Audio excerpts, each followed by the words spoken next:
Hey guys, welcome to episode 6 of Stardust and Sweatpants podcast. I'm sure you guys have noticed the major thing. Sevon is not here yet. We're not sure if she'll be joining today. She was not feeling well last night. She's still not feeling well today. We're hoping that she'll be able to come in, but if not, our love goes out to her. On today's episode, we will be talking do's and don'ts from the reader's perspective and the client's perspective. If you guys have any questions about anything we're talking about, if you want to know more about something, it's 11:11 on 111. Oh my God, 111. Yeah. Oh my God. Well, it's 12:11 for me, but had to shout that out. But feel free to let us know in the comments. You guys know we'll put your comments on screen. It's very interactive. Whatever you guys want to know, we're here to channel it. We're here to talk about it. We're here to help you guys out. And we're here to honestly shed a lot of light on things that people don't necessarily know. People don't want to talk about with the pros and cons of getting readings, the do's and don'ts of getting readings, the red flags of getting readings. I mean, we're going to try to talk about it all, you guys. With that being said, I'm going to turn it over to Stephanie so she can kind of get us started. So we're very organized today with bullet points and highlights. So basically what this whole thing entails is from our perspective as readers, our perspective as readers who have gotten readings from other readers, and like kind of how to be tips on how to be more constructive and getting the most out of your readings. So we're going to go in order of like the hot topic situations and just give you some of our advice and insights. So starting what metaphysical readings are meant to support versus replace. For me personally, getting a reading is a support situation, not a replacement situation. If you need therapy, you can get readings, but you also need to be with a therapist or a counselor. If you are asking about health, we can give you advice. We can tell you what we see, but also you need to consult a doctor. So it's a great way to get self-awareness. It's a great additive, but at the end of the day, there's a lot that you have to do for yourself in terms of hot topics like mental health, physical health, legal issues, etc. Yes, it's like if we're doing a breakdown with this, hey Victoria, if we're doing a breakdown with this, it's like you guys are your own person and you guys are in control of your own life. And theoretically, in this, your life is your vehicle. All we are is like a navigation tool in that vehicle. All we are is like Siri telling you how to get to a destination, and all the routes, all the options, all the pros, all the cons, the things in your way, the things you can overcome.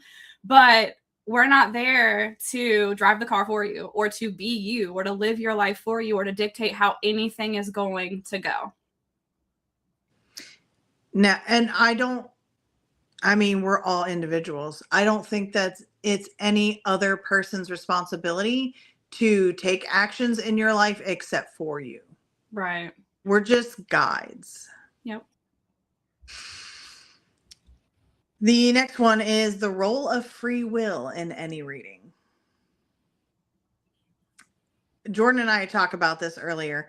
If just from an astrologer standpoint, if you call and ask me about your job, your career, we're in a reading based on your profession, and you're like, am I going to get this promotion? Should I change jobs? All of these other things. You have to understand how many other factors are incorporated in this. Your boss has free will. The person that owns the building you work in has free will. All of your coworkers have free will. And then there's just universal things. You could be on your way to interview for that position that you want to get for this promotion, and then you could be stuck in traffic and be super late, and then that looks bad on you and not get that promotion. If it's a Mercury retrograde, I could tell you Probably leave extra early to make sure that there's no traffic or things in your way for this interview. But that was a cluster of things that is kind of like unpredictable, which is part of the universe. Absolutely is. So free will is for everything. Your coworker who said that they weren't going to apply for that could suddenly sleep with the boss. Like there's all of these things that I can tell you the potentials and the risks, but we can't predict everything involving everyone because free will is a huge thing. Exactly. Like I can't tell you how many times someone's come to me under those same pretenses and asked, hey, am I going to get this bonus? Am I going to get this raise? Am I going to get fired even? And I can look into it and I can give them an answer, but then they almost always come back and go, oh my God, you were right. I did get it, but I got it because this person got fired and this person moved and I got pushed over there and then all this crazy stuff happened that you didn't see. Because I'm not trying to read the whole environment. I'm literally connecting to an answer for just you when you're getting a reading. And all of those things matter. And like Stephanie said, those things can change as well. And it can alter what I originally saw for you. So it's so important too that when you're getting a reading, you always know that your intuition, what your gut tells you, is more important than what someone else said to you, no matter how good they are, no matter how many times they've been right in doing readings with you. What you know about yourself and trusting your own intuition is the most important thing ever. Absolutely. And I find this, but sometimes I find that some clients ask if they let's use the example about a promotion. They want to know if they are going to get that promotion because they need more money to pay their bills. Mm-hmm. But they don't even want, deep down, they don't even want to be at their job. Yeah. So you have to, yes, you're asking me, yes, you know, your career house is highlighted. You have Jupiter transiting through it. You have all the good luck and the potential there for growth. But is it something that you want? And deciding that for yourself before and after your reading is important, because I could tell you the opportunity is high, but you have to decide whether or not, okay, do I even want to still grow here? Do I want to earn more money to where I feel even more stuck to stay with this company? There's a lot that starts with you when it comes to these topics. Yeah, and then that puts us into the whole like don't ask, don't tell policy. Because maybe you come and you do want to know about a promotion, and then I go, I don't even see you working for this company anymore. So promotion, no. Financially, if I look into this for you, are you making more money? Yes. But then there's this whole period in between this ending and this new creation starting, and there's financial crisis in the middle. And then that spirals you way worse than you were before you even wanted to ask about a promotion. So don't ask, don't tell. It's a policy I've always had. I'm pretty sure it's a policy Stephanie has, because once you open that box, there's no telling what's going to come through to get you to the answer, to the information that you're seeking from the reader, from the person that you're asking. Yeah, absolutely. Next topic is understanding symbolic versus literal messages. I mean, it's just that. Sometimes it's an energy, sometimes it's a vibe, sometimes it's so weird, there's no real way to explain it, versus absolute literal messages like this. Mm-hmm. This is what I get. But the symbolic one may be just as strong as the literal. It's figuring out what it is in reference to, in which case communication between the reader and the person getting the reading needs to be on point. Yeah. Because there's an underlying reason why this energy is coming up for you. You need to be able to know that. And then we're getting something, but if you want to hone it in more, communication is key. Yeah. Like, because something symbolic for me will mean something to you. So like recently I was live and I was doing readings and I kept getting this image in my head over and over again of this woman in like a prom gown type thing. And to the point that I think I said it like 6 times during a reading and I was getting on my own nerves with it. but it was overwhelming me to the point that I felt like it was so important and it needed to be said and it needed to be reiterated. And I didn't know why. I wasn't going to try to figure it out. And the woman that I was doing the reading for wasn't there. So I just had to do what I had to do in the moment. But come to find out later, I got sent a video clip of exactly what I saw. And they were like, there's no way that I would have known that, or that this could have been misunderstood, because the symbology is exactly what you said, and it was from the person that they wanted to hear from in spirit, to let them know that they were there and they were a part of everything that they were doing. And it was a whole reading about how this woman did not need me. She needed to be in the moment. She needed to be in the present. And anytime she was thinking about this person in spirit, that was their way of letting her know, I'm always there. You can't get rid of me. It's like, you know, smelly fart. You want it to go away, but it won't. It can't. It's lingering. Yes. So that energy was meant to be there. It was meant to kind of be like the highlight of that whole reading, because that woman needed to know that beyond everything else, beyond my own psychic connection and my ability to connect with, you know, a spirit, she was already connected and she was already getting messages from who she wanted to hear from. And the reason she booked the reading with me, it was already there in her own reality. So a lot of that information, to me, it was all symbolic. It was like, oh, maybe, you know, not even trying to figure it out, because I wasn't. I was just literally like, this is the exact image in my head, because it's not for me to figure out. But I feel like that's something we need to talk about too as readers, with that whole aspect of it, of like symbology and like what's true. Because like as readers, you don't know why you're seeing something. And a lot of times we'll talk ourselves too much out of even giving that message. And someone will come back later and be like, this happened. And then we go, oh my God, why did I not say that in the reading? It was bothering me. I wanted to say it. I didn't know. Maybe we don't know how it'll be received, or we don't even know if it's accurate, because it just seems so fucking out there. And we hold ourselves back too much. And then the thing happens anyway. And it kind of comes as like a validation that we need to just say the thing. And that's why I always say that. Whatever comes to mind, the first thing you get, that needs to be the thing that you say to somebody. It is never meant to make sense to you. I just say everything. Yes. Because, you know, I'll ask them questions and they're like, not right now, not right now, not right now. It doesn't always have to be right now. Whatever. So when I get weird feelings, they always show up in my body. And then I have to describe them. And usually I use like a song or a situation or something that happened in a movie to like describe what I'm feeling, what I'm picking up, what the energy feels like in something relatable to the client. But I will say anything that I feel. If suddenly I feel like my throat tightening up, or suddenly I taste something gross, suddenly like my stomach just feels off, or and I feel dizzy, whatever the situation is, I say everything, which is why my readings are long as hell.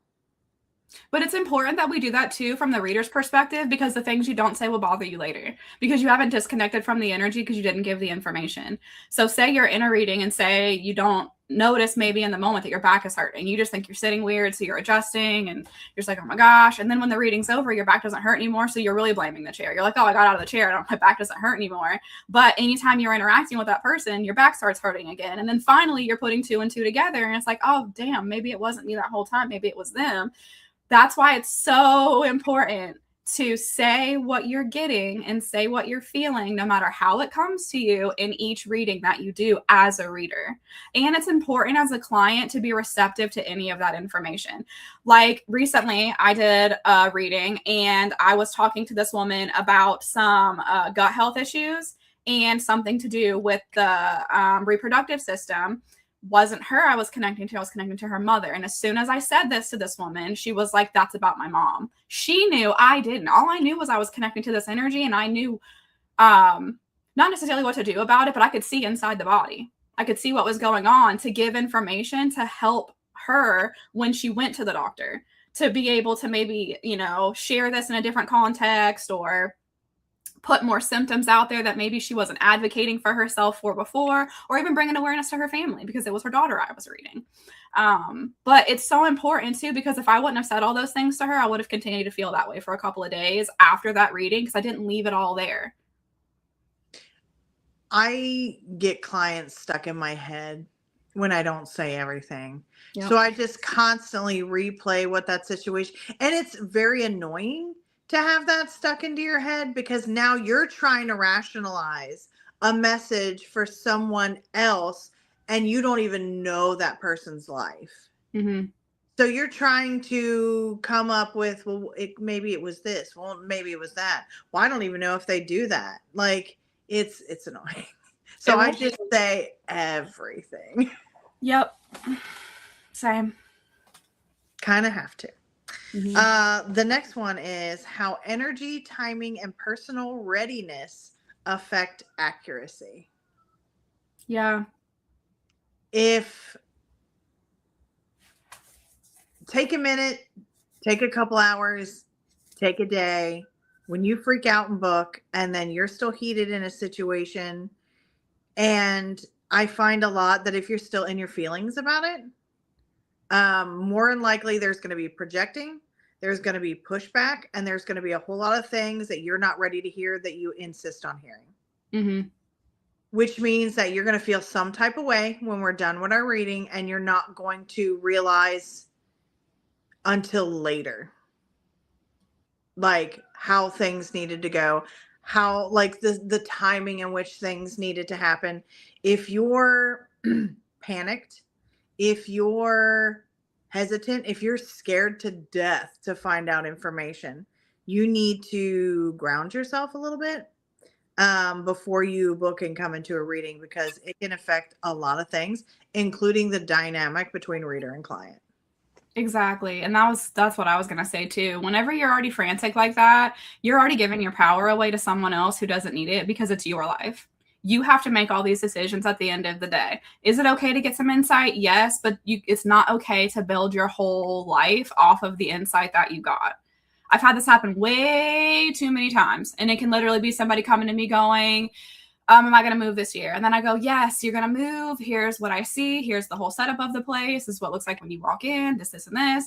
And then every single time they get a reading with me, do you still see that? Do you still see this happening for me? Like, there's so much more that goes on that I can connect and channel to. And I've already given you that information. So why are we back here?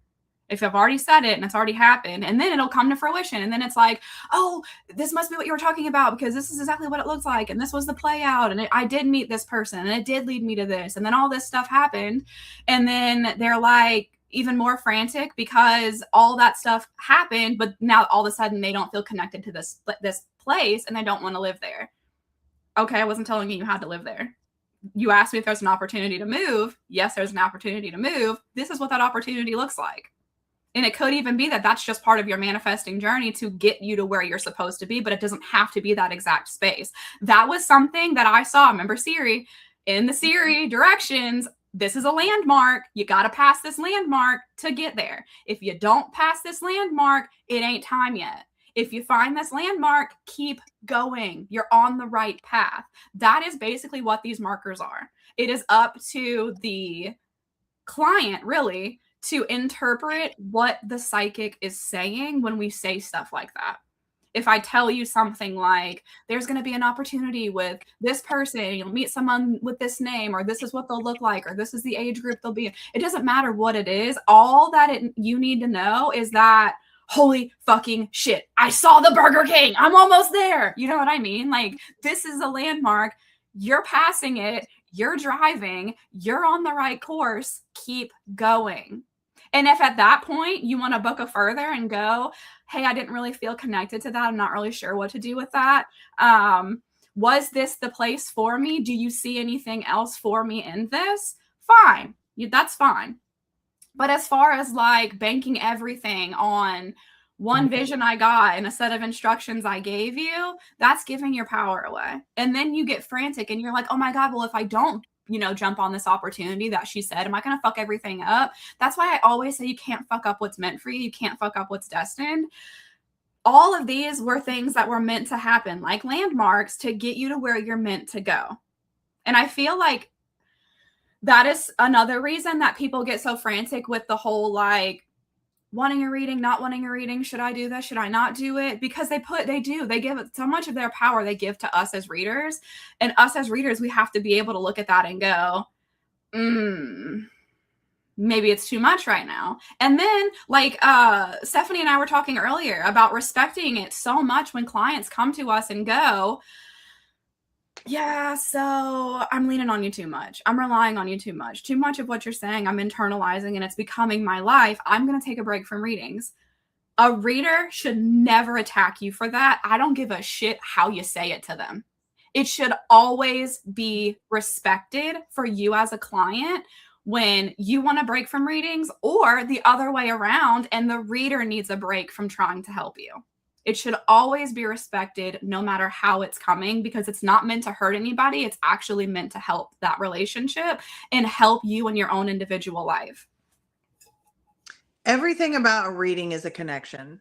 So we're connected to you, you're connected to us, we're all connected to the universe. Sometimes, depending on like this, the speciality of the reader, we have different connections. So my connections is to the cosmos, and Jordan's connections is to spirit, and all of these other connections. So we can form bridges with the universe that you may not be able to access. However, you still have the own bridges to yourself, to the universe, to spirit, to the cosmos. So sometimes you have to not, eventually when you know the way, you have to stop using GPS and just get in your car and fucking go.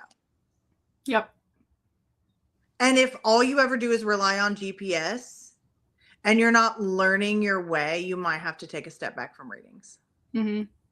And a good reader will always respect when you make those decisions for yourself.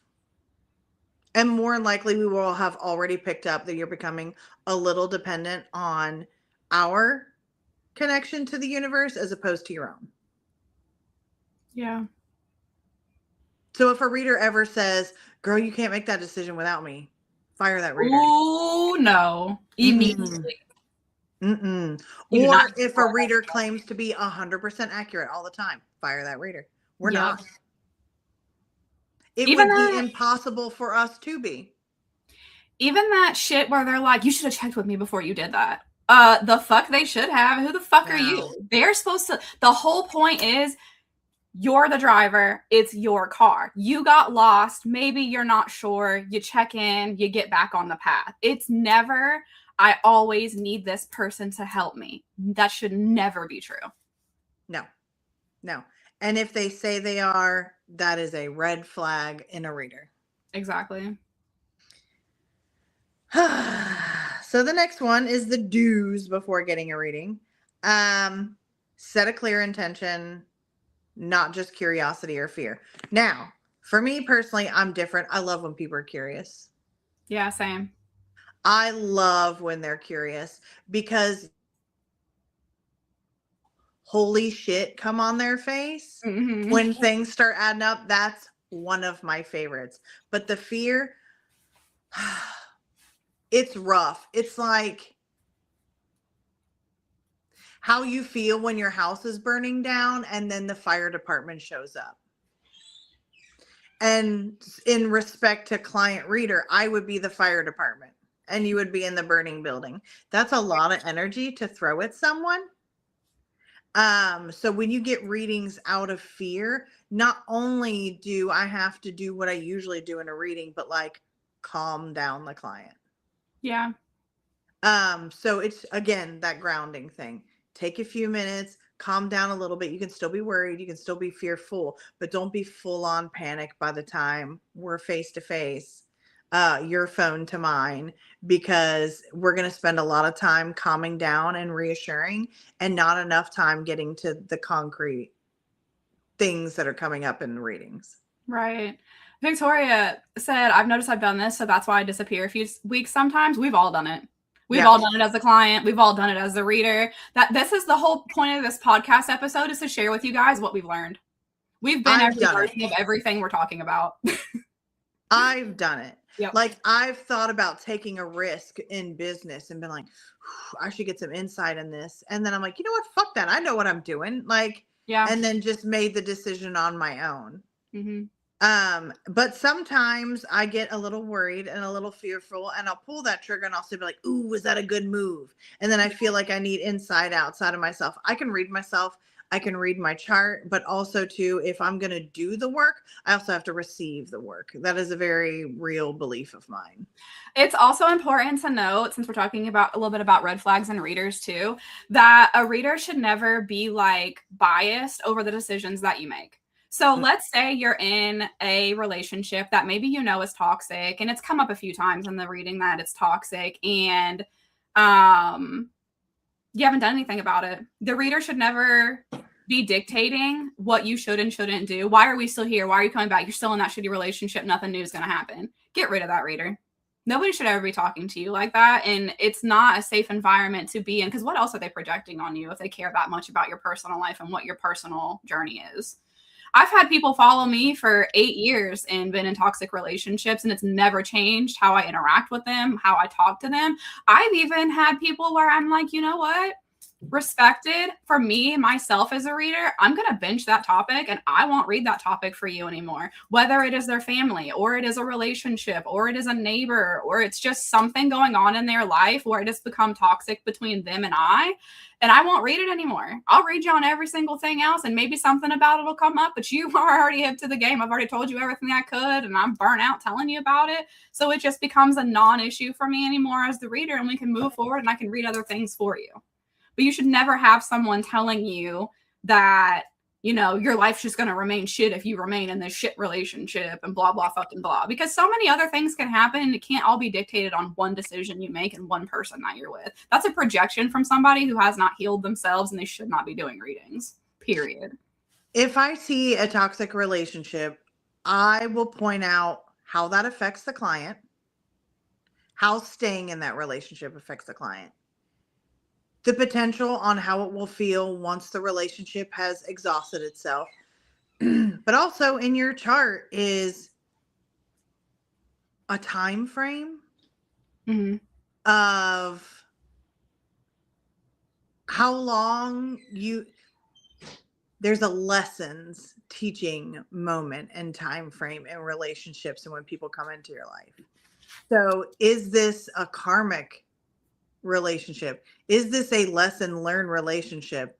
And in which case, have you learned that lesson and have you not yet? And some people I know can't get out of those relationships yet because they need to learn that lesson. And then they have that aha moment. And then finally, that emotional disconnect can happen. So sometimes it's just about getting that information. Whether or not they do anything with it is, but if they come back to me and about the relationship, I'm like, it's exactly the same thing I told you. So let's talk about health, or let's talk about mental health or something else. I'm like, it is exactly the same as what I told you before. Yeah. And then we just move on. Right. And sometimes, like, a good reader will know that we read you. We read your energy. We read as close to the truth of your soul as possible without the interjection of your ego or your trauma or your pain or anything else. So a good reader will know that you may need to come to us for 7 years over the same topic because you need to be reminded of who you are, how you actually feel, what the truth of you is, because maybe you are being minimized and you are being traumatized and you are being abandoned or whatever it is that's going on with you in that relationship or whatever is happening with you. And at no point for that reader should that become a problem. It becomes a problem not because of the way that I explained it, but in that, like, you know, when you keep trying to get us to read something that we have opted out of reading, that's when it becomes a problem. And that is usually when a reader will break up with you. I'm no longer your reader. I'm no longer in alignment with what it is that you're looking for and what you need. I will no longer, this doesn't feel positive to me anymore. It's time for you to freely be able to move forward and make your decisions. And it's time for me to move on as well. We can't take actions for you. No. And we can't be to blame for the actions that you take either because of a reading that we did. That's another major one. No, absolutely not. The next do is ground yourself emotionally before the session, which, you know, not freaking out, not being fearful, not being in a projecting situation where you know you're lashing out. Mm-hmm. Although I don't personally mind being someone that others constantly come to vent, at the end of the day, this is still a paid service. Yeah. And you have other friends that you can scream at about your life. And then when you're calm and ready to make the most of your reading, that's when you reach out to a reader. Exactly. I agree with that 100% because it takes away so much from what the organic connection is that that reader has when they initially sit down with you. So if you come into a session and you're like, oh, this stuff happened and they did this and then this happened and then I lost my job and then my cat, something happened and then this over here and then finances and blah, and you're using it as like a dumping session, that immediately takes the organic connection away, especially in like psychic and mediumship readings, for me to be able to just see what's coming up for you to help you. Because you're frantic, there's frantic energy coming at me. So then I have to ground myself, you, the information you just gave me, all the exterior, and still have the energy to be able to refocus and muddle through all the shit you threw at me to figure out what's the most important thing. Do I even want to read any of this? Is there something else going on? And having to separate again from you while I'm sitting here listening to everything you're saying and ground it all again and then get into a good flow state to be able to help you. It is exhausting and it takes up so much additional time. So like, let's say someone books a 30-minute reading. In the first 20 minutes, they're kind of like trauma dumping everything that's happened. Well, then that leaves 10 minutes for me to try to help you. And then it doesn't even feel like good organic help. It kind of feels like backpedaling because you threw all this stuff at me all at once. So I have a major rule in readings with me is I'm the one that talks the first 10 to 20 minutes, and I will always leave a window at the end to ask questions. And you are always welcome in any reading to stop something that came up. Maybe somebody came through and you have trauma you're not ready. Or maybe something's coming up in your personal life and it is so hot and heavy and you're just like, this is not what I wanted this reading about. That's fine. You can stop me at any point in time and I will move forward. But what's not fine is to come in there and tell me, I'm worried that, my uncle's going to pass away and this is what's going on with him. Da, da, da, da. You already gave me too much information. To me, that feels gross. And now it feels gross. It feels like I don't get to organically do my job and, connect naturally. Now I have to singularly focus on this thing. And then there's that whole don't ask, don't tell policy. You already know something. You already probably know that person will pass or something, family drama. You already know it all. You just want me to validate it. That's something that needs to wait till the end of the reading. Let me connect to whatever. And then whenever, like say you do come and you do have a topic you want to discuss and you do want to highlight, and maybe it is mediumship. And so all I ever ask in that is that you tell me spirit message. I don't want to know who you want to hear from. I don't. And if I connected 3 or 4 people and maybe the person you booked this reading with hasn't come through yet, you can just tell me more spirit messages. Don't tell me who it is. Don't give me male or female. Don't tell me if it's a friend. Don't tell me if it's a pet. I don't want to know any of that. My whole objective is to give you whatever the loudest, biggest, most, not necessarily influential, but kind of energy is that is available to you at the time. And all that power gets taken away if somebody comes in and says, I need to know about all this. Save those for the end of your reading or whenever the reader opens up the opportunity for you to ask questions. Every reader is different. I just so happen to talk a lot and very fast. And I try to get as much information to you as possible in a 30-minute session in that first 15 to 20 minutes. And I leave 10 minutes for questions at the end. And most times I go over a little bit too in my readings. Same. I'm bad about it. Same. I'm very bad about it. So the next section is don'ts before getting a reading. And this one I think is a very, very, very personal trigger for Jordan and I. Don't reader shop for answers you want. Yep, I brought that up on the last one because that pisses me off to no avail. Because if someone comes to me and they go, am I supposed to be in this relationship? And I take all that time to explain to you every side of that coin for you, what it looks like if you do, what it looks like if you don't, why this is coming up, the truth and what I feel in your soul, what you need to let go with your ego, the closure that you need, whatever the fuck is coming up in that relationship. And then you go to someone else and that person says something else. And then you go to someone else and that person says something else. Or maybe three of us say the same thing and you're not happy with that. So you find a fourth person that will finally tell you something else. And then you listen to that fourth person. And then you come back to me and you go, so I got a bunch of readings and this one person told me this and I did it. And now I don't know what the fuck to do. And then you come back to me after I already took my time giving you all the pros and cons, all the yeses, all the nos, all the fucked up things, all the everything you could possibly need to know.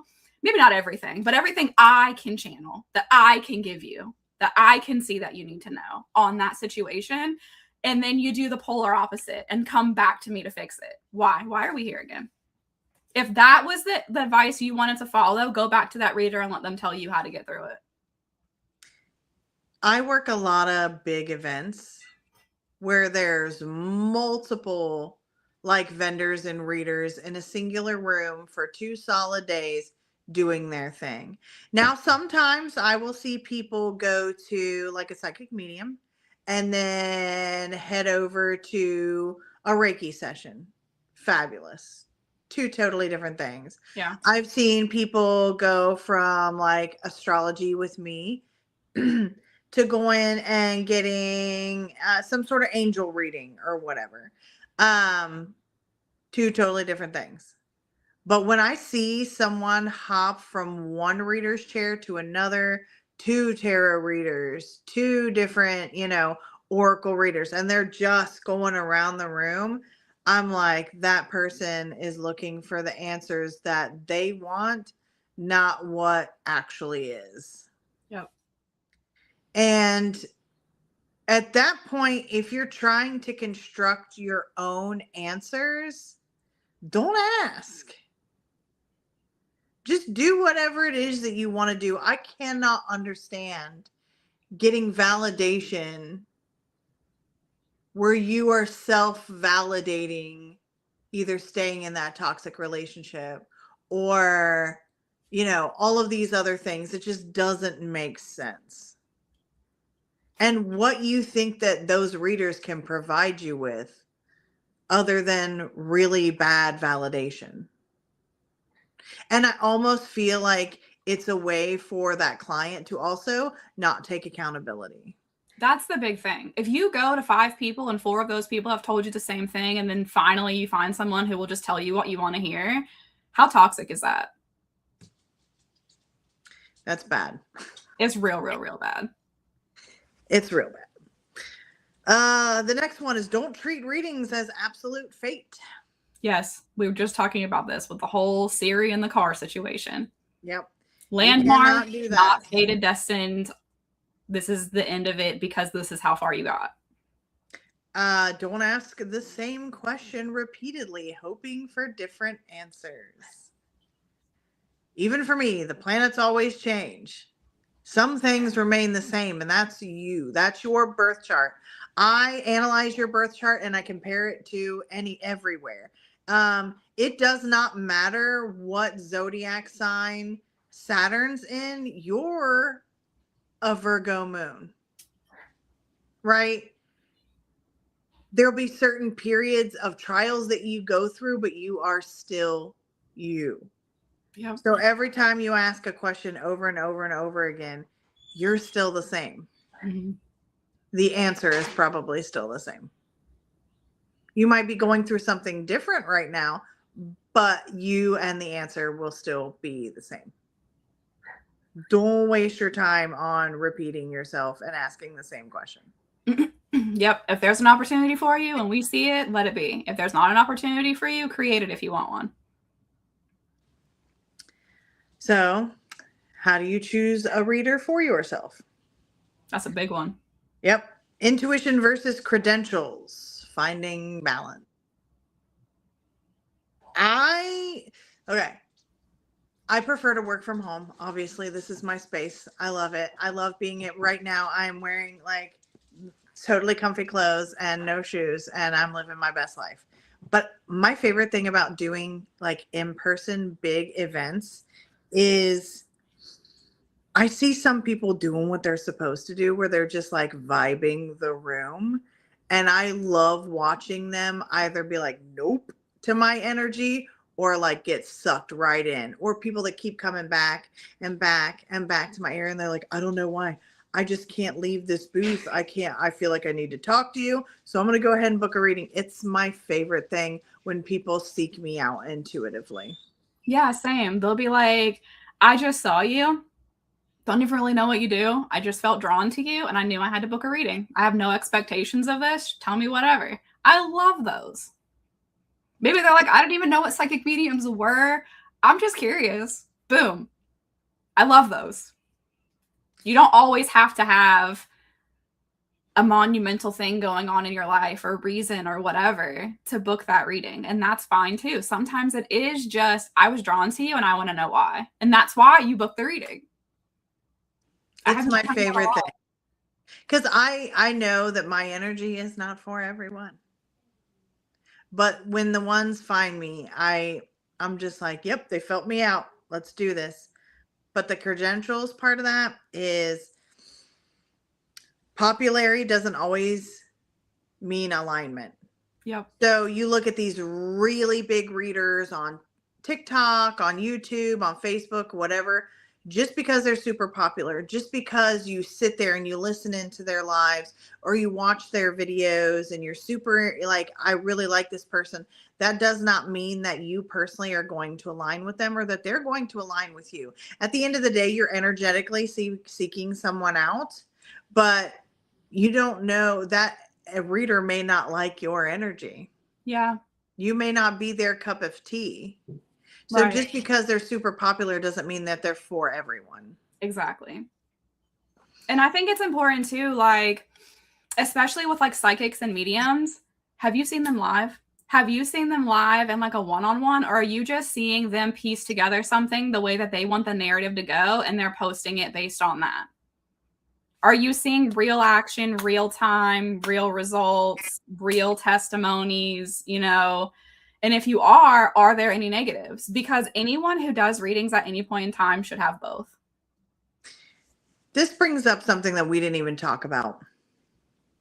So I also make spiritual products. Mm-hmm. And they have a list of descriptions and how they work. Fine. I have signage on my website and on it at events that say what I do. But the biggest thing for readers is word of mouth. Yeah, facts. And I find that either people don't want the world to know that they're out here seeing an astrologer or a psychic medium, or they just aren't a very good review person. But if you love your reader, leave a good review. Or share out. When you do that, you help other people find a reader that can help them with their issues. Yes. So that goes back to the credentials. Like, because I know it's annoying. I don't know. Have you ever received like a receipt from a restaurant that says if you fill out the survey afterwards, you can receive a discount or whatever? I almost never do that because I'm like, dude, I'm not taking the time to do that. So I get the desire to not do that. But like, we're not talking about like how much you enjoyed your Big Mac. Right. It's whether or not you had a life-changing experience or found someone that could help you through troubled times and might be someone for someone else out there. If you have the time, leave a review. And leave a descriptive thing too, not just about like what you experienced in the reading, like, oh, she told me this was going to happen and it happened. How did it make you feel? That's what I want to know when I'm going to book a reader. Like, feeling, even when I met Stephanie and I booked a reading with her, and it blew my mind the things that she could connect to. And in that reading, I was like, she's my person. I knew it. I knew it before, but like that reading solidified it because she wasn't afraid to tell me about myself. She wasn't afraid to talk about, you know, deep things. She wasn't like love and light fucking frou-frou bullshit. She was like, here's truth. Here's what's going on. Here's your good months. Here's going to be some tough months for you.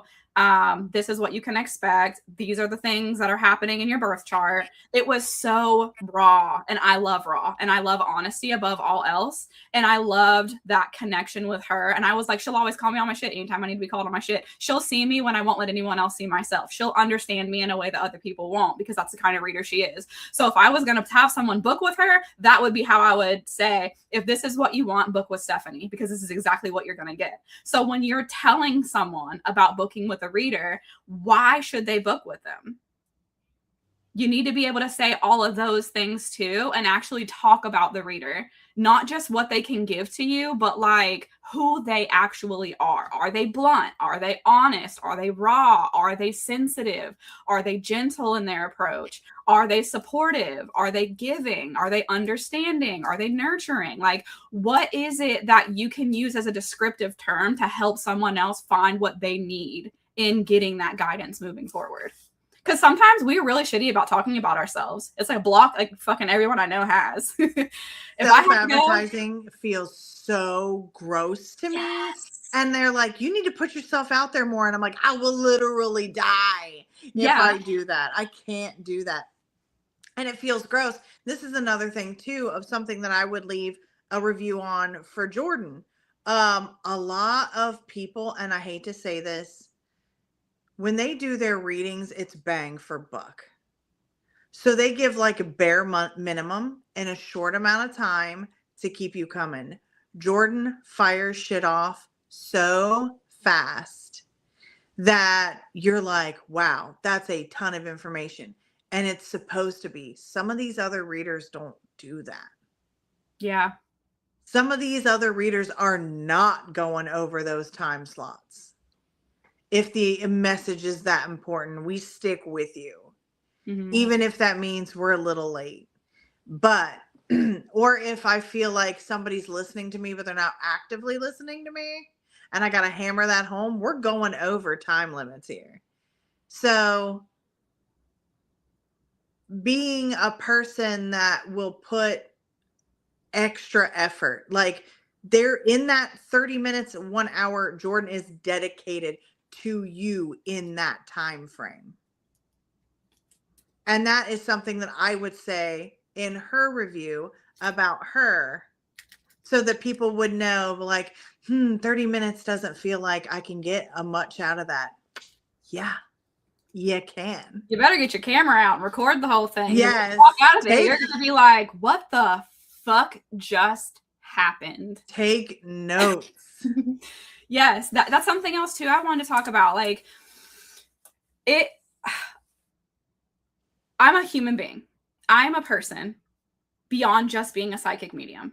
I'm a wife. I'm a daughter. I'm a sibling. I'm a mother. I've got pets. I've got a household to run. I have so many things to do throughout a day that even if it was only 20 people that were messaging me updates from their readings and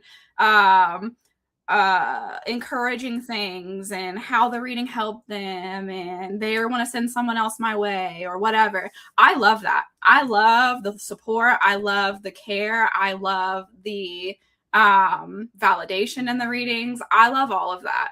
But it's also important to know too that I'm busy a lot of the time. So am I going to turn around and message you back in the same day? No. You may not hear from me until I go live again. And I'm like, hey, I read what you said. I really appreciate that.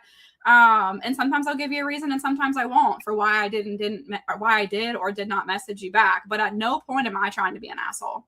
I'm literally living my life. And just like your lives are unpredictable, so are ours. Yes. So, and I do this. Okay. So we also have issues. I have this ADHD thing where if you message me, but I can't dedicate my time to that answer, I'll put it in like pin in the head, get back to this person about this. So it might be a while because I feel like I need to be ready for your next comment. So I need to make sure I have time to give you my energy and my time and the consideration in the question or comment or whatever.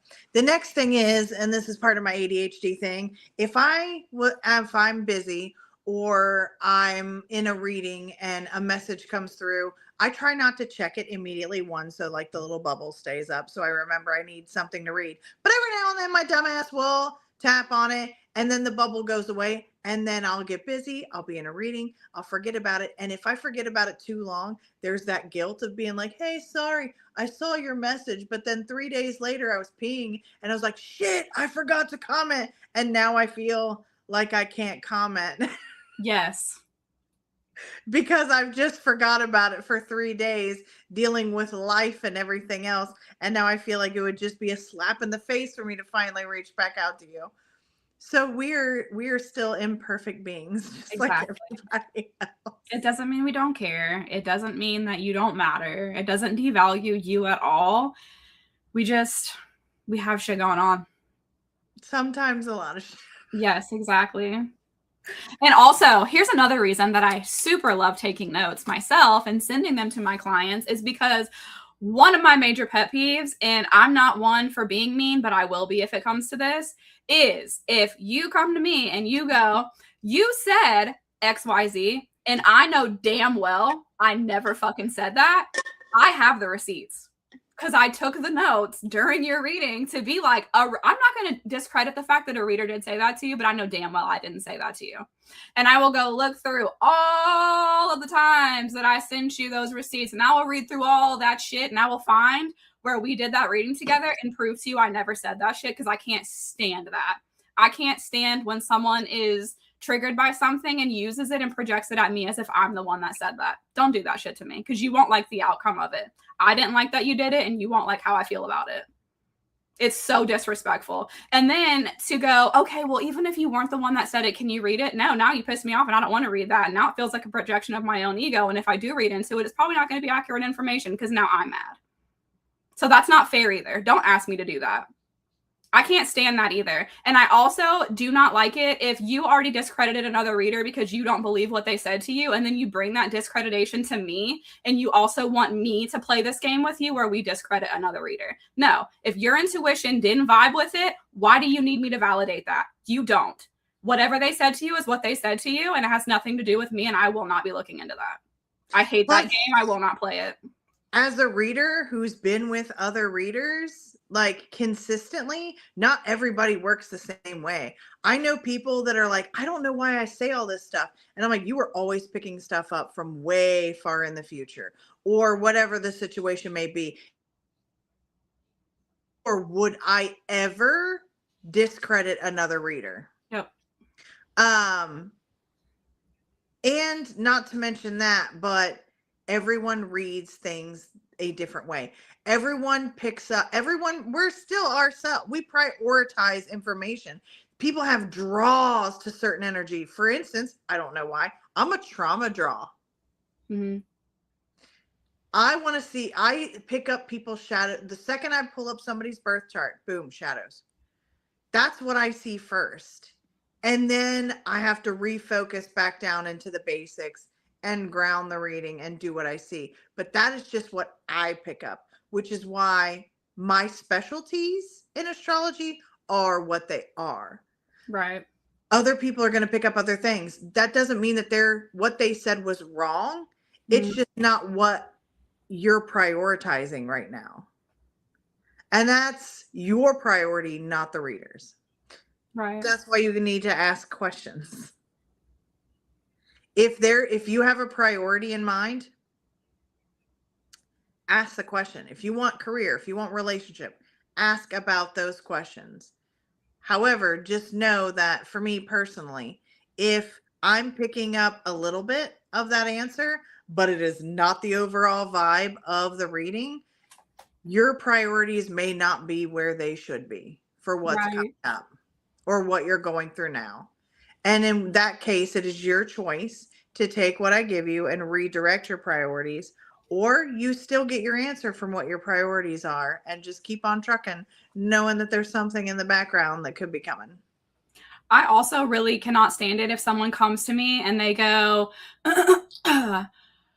all this stuff happened and between me and this other person, and Then you want to know what's true or what's false or what's real or what's fake or what's make believe. And you want me to read the other person. That person didn't pay me for a reading. That person is not here right now. Why do you want me to intrusively look into someone else's energy? The question to ask at that point is, how do I heal? How do I move on from this connection? How can I find closure? How can I create closure in my life and be willing to hear the fucking answer? Because most people, when they come to me with questions like that, they are in a vindictive energy. They are in a fuck them, fuck that person, fuck all this, burn the world to the ground energy. And they want to know that something in that person's life is going to be fucked up because they hurt them. That's not a good energy to be in when you get a reading. No. And I may tell you I don't see a positive outcome for them, but I'm not going to get into fucking details about what is or isn't going to happen in their life with you. I won't.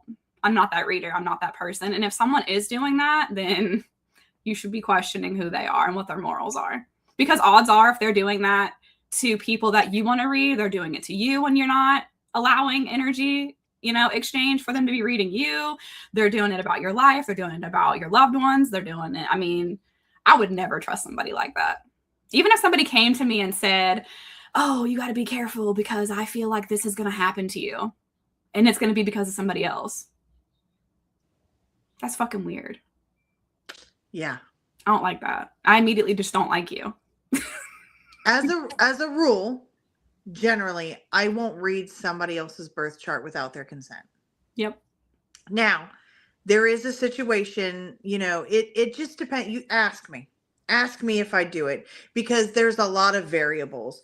If a mom comes to me and she says, that her and her kid are having, tension, how can we better communicate? I'll compare the charts and be like, well, your Mercury's here and your Mercury's here, and he's a this sign and you're a that sign and whatever. And this is where, you lack in communication. This is how to better that. There's things that I will do in terms of that. But see, that's a positive question. It's not like a mom coming to you and going, did I raise a narcissist? And they want you to pull up the birth chart to see if their kid is the problem. Fuck that, and fuck them for asking that, honestly.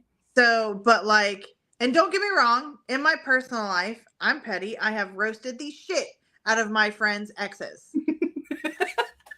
However, in general, I won't do that. So if you're like, hey, I have a crush on this guy and I found out all his information, can you tell me about him? No.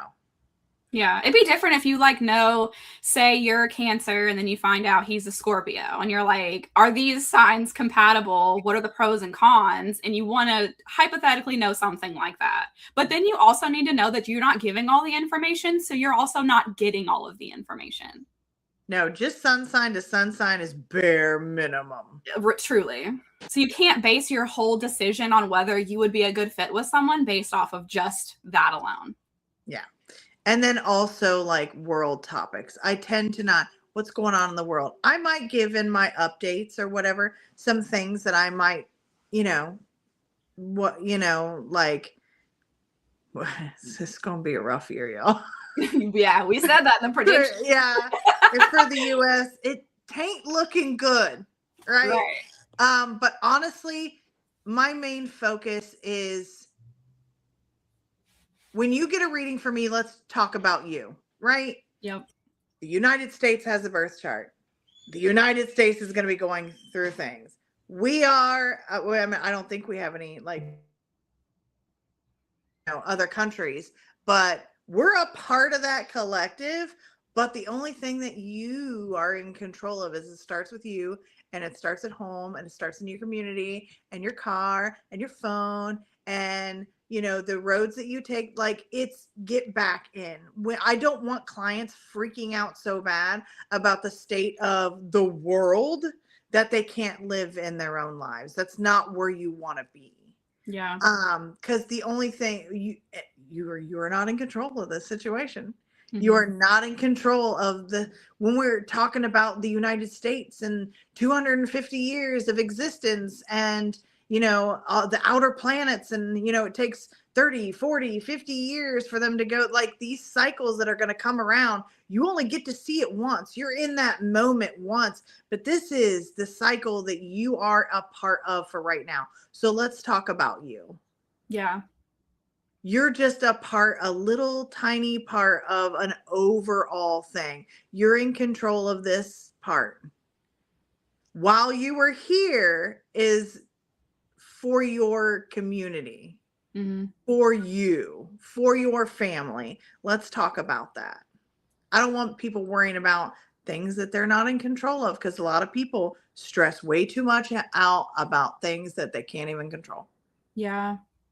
And I feel like, too, that's a way to disassociate from their own lives, from the things that they fear to control. They fear to change. And it's like, you can't run away from all of that in search of something else to focus your energy on, because collectively people are focusing their energy on that. Whatever you're running away from is begging for your attention. Yeah. And what issues are you running from? Exactly. Or what is it the fear that this big, world thing is bringing up in you truly? What is it in your personal life you're afraid of because of that? And then that is what you can navigate. That is what you can challenge. That is what you can fix and heal and overcome and all that. But yeah, focus on you. Do you? Don't worry about everything else.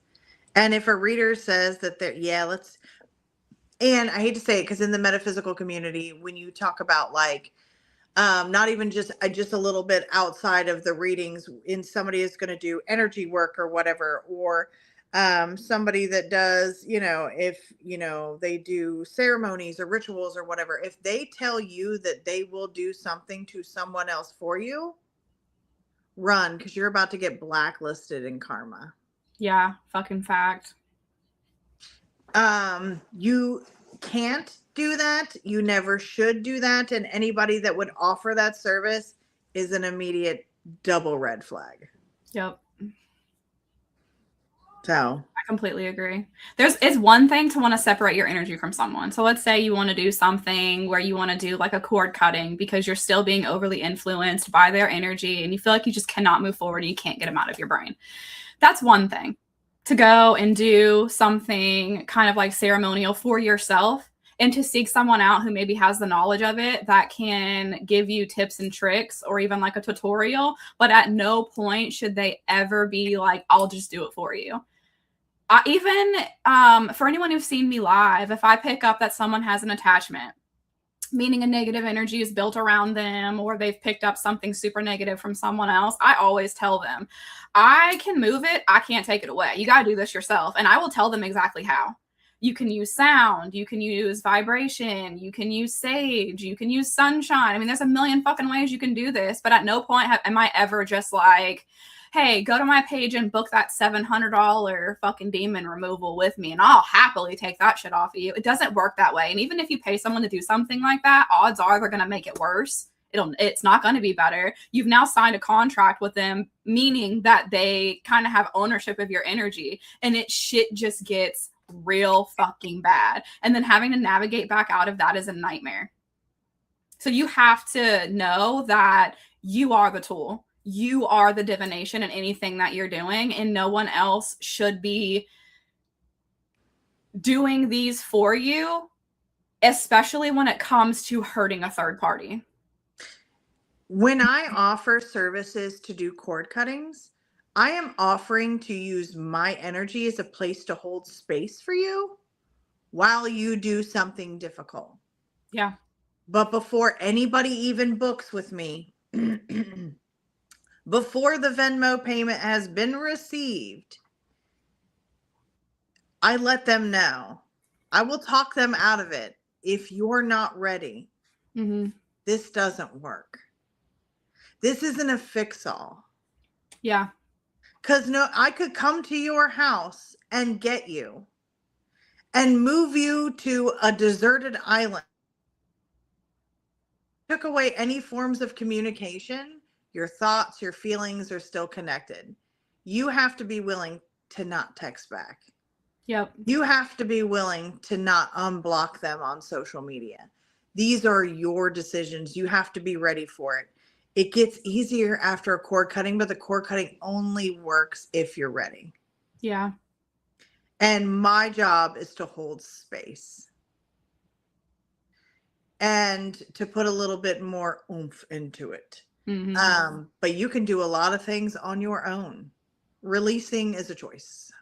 Exactly. It's like, with the way you're describing it, it makes me think of like, Stephanie, I need you to come help me get all their shit out of my house. I can't do it on my own. I'm not ready. I know it needs to happen. And I know that I need that push to go to Goodwill and drop this shit off. And you come over to my house and we pack everything up and you drive me over there and we do it together. That's what it reminds me of. But it should never be Stephanie breaking into your house. You know what I mean? Like, you got to be careful with the fucking people you do. They shouldn't be like Kool-Aid Man busting into your shit and ripping all this shit away because they know you need to do it, but you're not ready. You know? To me, if you try to force something that you're not ready for, all you're doing is creating an opportunity for that same energy that looks different to move in and take its place. Yes. New relationship, same shit. New Yep. friendship, same shit. New job, same shit. That's all you're doing. That is why one of the first shadows I see in people is toxic cycles. So, yeah. Yep. Okay. So, we can segue right into it. Ethical boundaries and readings. Third-party questions and consent issues. So we just basically covered that. Yep. See, we're going down and we're hitting these bullet points without me even reading them. Predicting death, illness, and disaster. I'll say that I'll ask how you're feeling, how you're doing. I will say things like, hey, you might have some things coming up. If you have doctor's appointments already scheduled, definitely don't cancel them. Or, hey, you might want to go see a doctor. Or, hey, whatever, but I'm not going to tell you when I think you're going to die. I'll say that things are going to be tense, but I'm not going to tell you how I see like economic disasters or natural disasters going. I just won't say those things because if you put those things out into the universe, I'll sit here all day and be like, was it going to happen the way I saw it happening or did I manifest it? And I can't have that on me. Right. See, I don't shy away from those. I don't know. I'm a read everything type of person because I want to know what all my gifts and abilities are as well too. But that doesn't mean that if you come to here, so here's the kind of gray area with that for me. I have people come to me all the time and tell me I'm dreaming about death. I'm seeing crows. This is happening. That's happening. The synchronicities are there. I feel like I'm dying. What the fuck is going on with me? Am I actually going to die? I will always answer you. Because more times than not, you're going through an evolution. It's getting like the death card in tarot, man. Something has to end, and it is something that you have known to be true your whole life.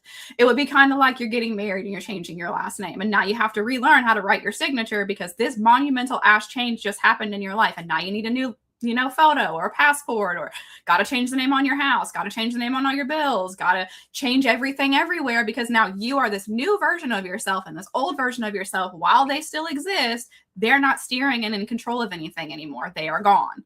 So a lot of people process that as death. I've even had people come to me and say, I wrote goodbye letters to my family because I really feel like I'm going to die. And me will know you are not physically going to die. I will know you are going through something fucking massive, monumental. And that was why I was so curious, Stephanie, before too. And I asked you about these midlife crisis things. And I was like, wait, is Saturn return the only one? That's why I wanted to know, because I wanted to take your knowledge, combine it with my knowledge and go, holy fucking shit. And these are the ages that these people are coming to me and asking me if they're going to fucking die almost every time. And it's because you're going through these like massive life changes. Now, has it ever happened where someone came to me and said that and they were going to die? Yes. How did I navigate that and how did I handle that? It depends on the person. Everything is like who I'm connecting to, how I'm connecting to them. And I've even had people come to me that know that they're dying. They'll come to me and they'll say, can you help me navigate how to deal with who I'm leaving behind? And I will sit in a reading with them and I will help them navigate that. And I'll even help them with like, the person's energy, and they'll want to know, I haven't talked to my brother in 10 years. And I don't know if now is the time I should do that. Not for me, but for him, because what if there is something he needs to say and he hates himself for 20 years after I die because he didn't say it? I will sit in a reading with somebody and I will navigate that with them. They already know. Maybe they're terminal. And they're not coming to me because they want to know an exact death date or whatever. They're coming to me because they want to see what's maybe going on with someone else. And if they can, and this is another kind of like gray area with the whole like third party reading and stuff. But it's not about how they can hurt someone. It's literally about what can I do that can heal this so that I don't become an even greater wound in their life because I already know I fucked something up with them. And they want to fix it and they want to make it better. So I've done it all as a reader. I've done I had somebody come to me and they thought they were gonna, die young. And I was like, dude, you're gonna be like in your 80s. I can see you in your rocking chair in your living room. This is what you're wearing. You're pissed off at your grandkid because they're doing some shit and you're tired. Like, I wouldn't have that vision if you were gonna die right now. So and then sometimes I will tell them, you need to be careful the questions you put out there and the questions you ask readers, because even if there is information that comes through with that, you may not be ready for it. And sometimes I've had people ask me and I don't get anything at all. I don't even question it. I don't ask spirit why I don't get it. I don't try to push into it further. I just accept it for what it is. I don't get anything about it right now. It doesn't feel good. It doesn't feel bad. So when I mention when people are getting a reading, because we go through all the houses, that the 8th house is sex, death, and other people's money. The only thing they hear on that is death. Yeah. You have a house that is difficult to transit. And the same thing that Jordan said, death is not always like you're dead. Mm-hmm. It's ending of cycles, it's ending something, it's ending huge phases. I mean, because the thing that comes after death is a rebirth, if it's not actual mortal death, and even depending on what you believe in, a literal soul rebirth. So how I navigate that is, well, let's talk about what you're going through. If you're getting ready to go through a rough 8th house transit or an 8th house perfection year, which I'm in right now, when you're 19, 31, 43. You have to look at your ages when it comes to perfection years. So you will go through an 8th house perfection year where the topics of the 8th house, which is sex, death, other people's money, power, control, taxes, grief, loss, all those things. That will highlight the year for you. But that doesn't mean that everyone around you is going to die. Mm-hmm. Someone might, maybe, or you could have no deaths in your family or friends or anyone around you. It could literally just be that you built up a career for 15 years and suddenly administration moves in, changes everything. It's not what it used to be. You have to start all over. You might have to go back to school to do something else. You might have to restructure your whole life now because you had this one job making this X amount of money, and now that field that you started isn't even available anymore. Your business could go under. You could need to start a whole new business or go back to work. There's a lot more to death than just actual dying.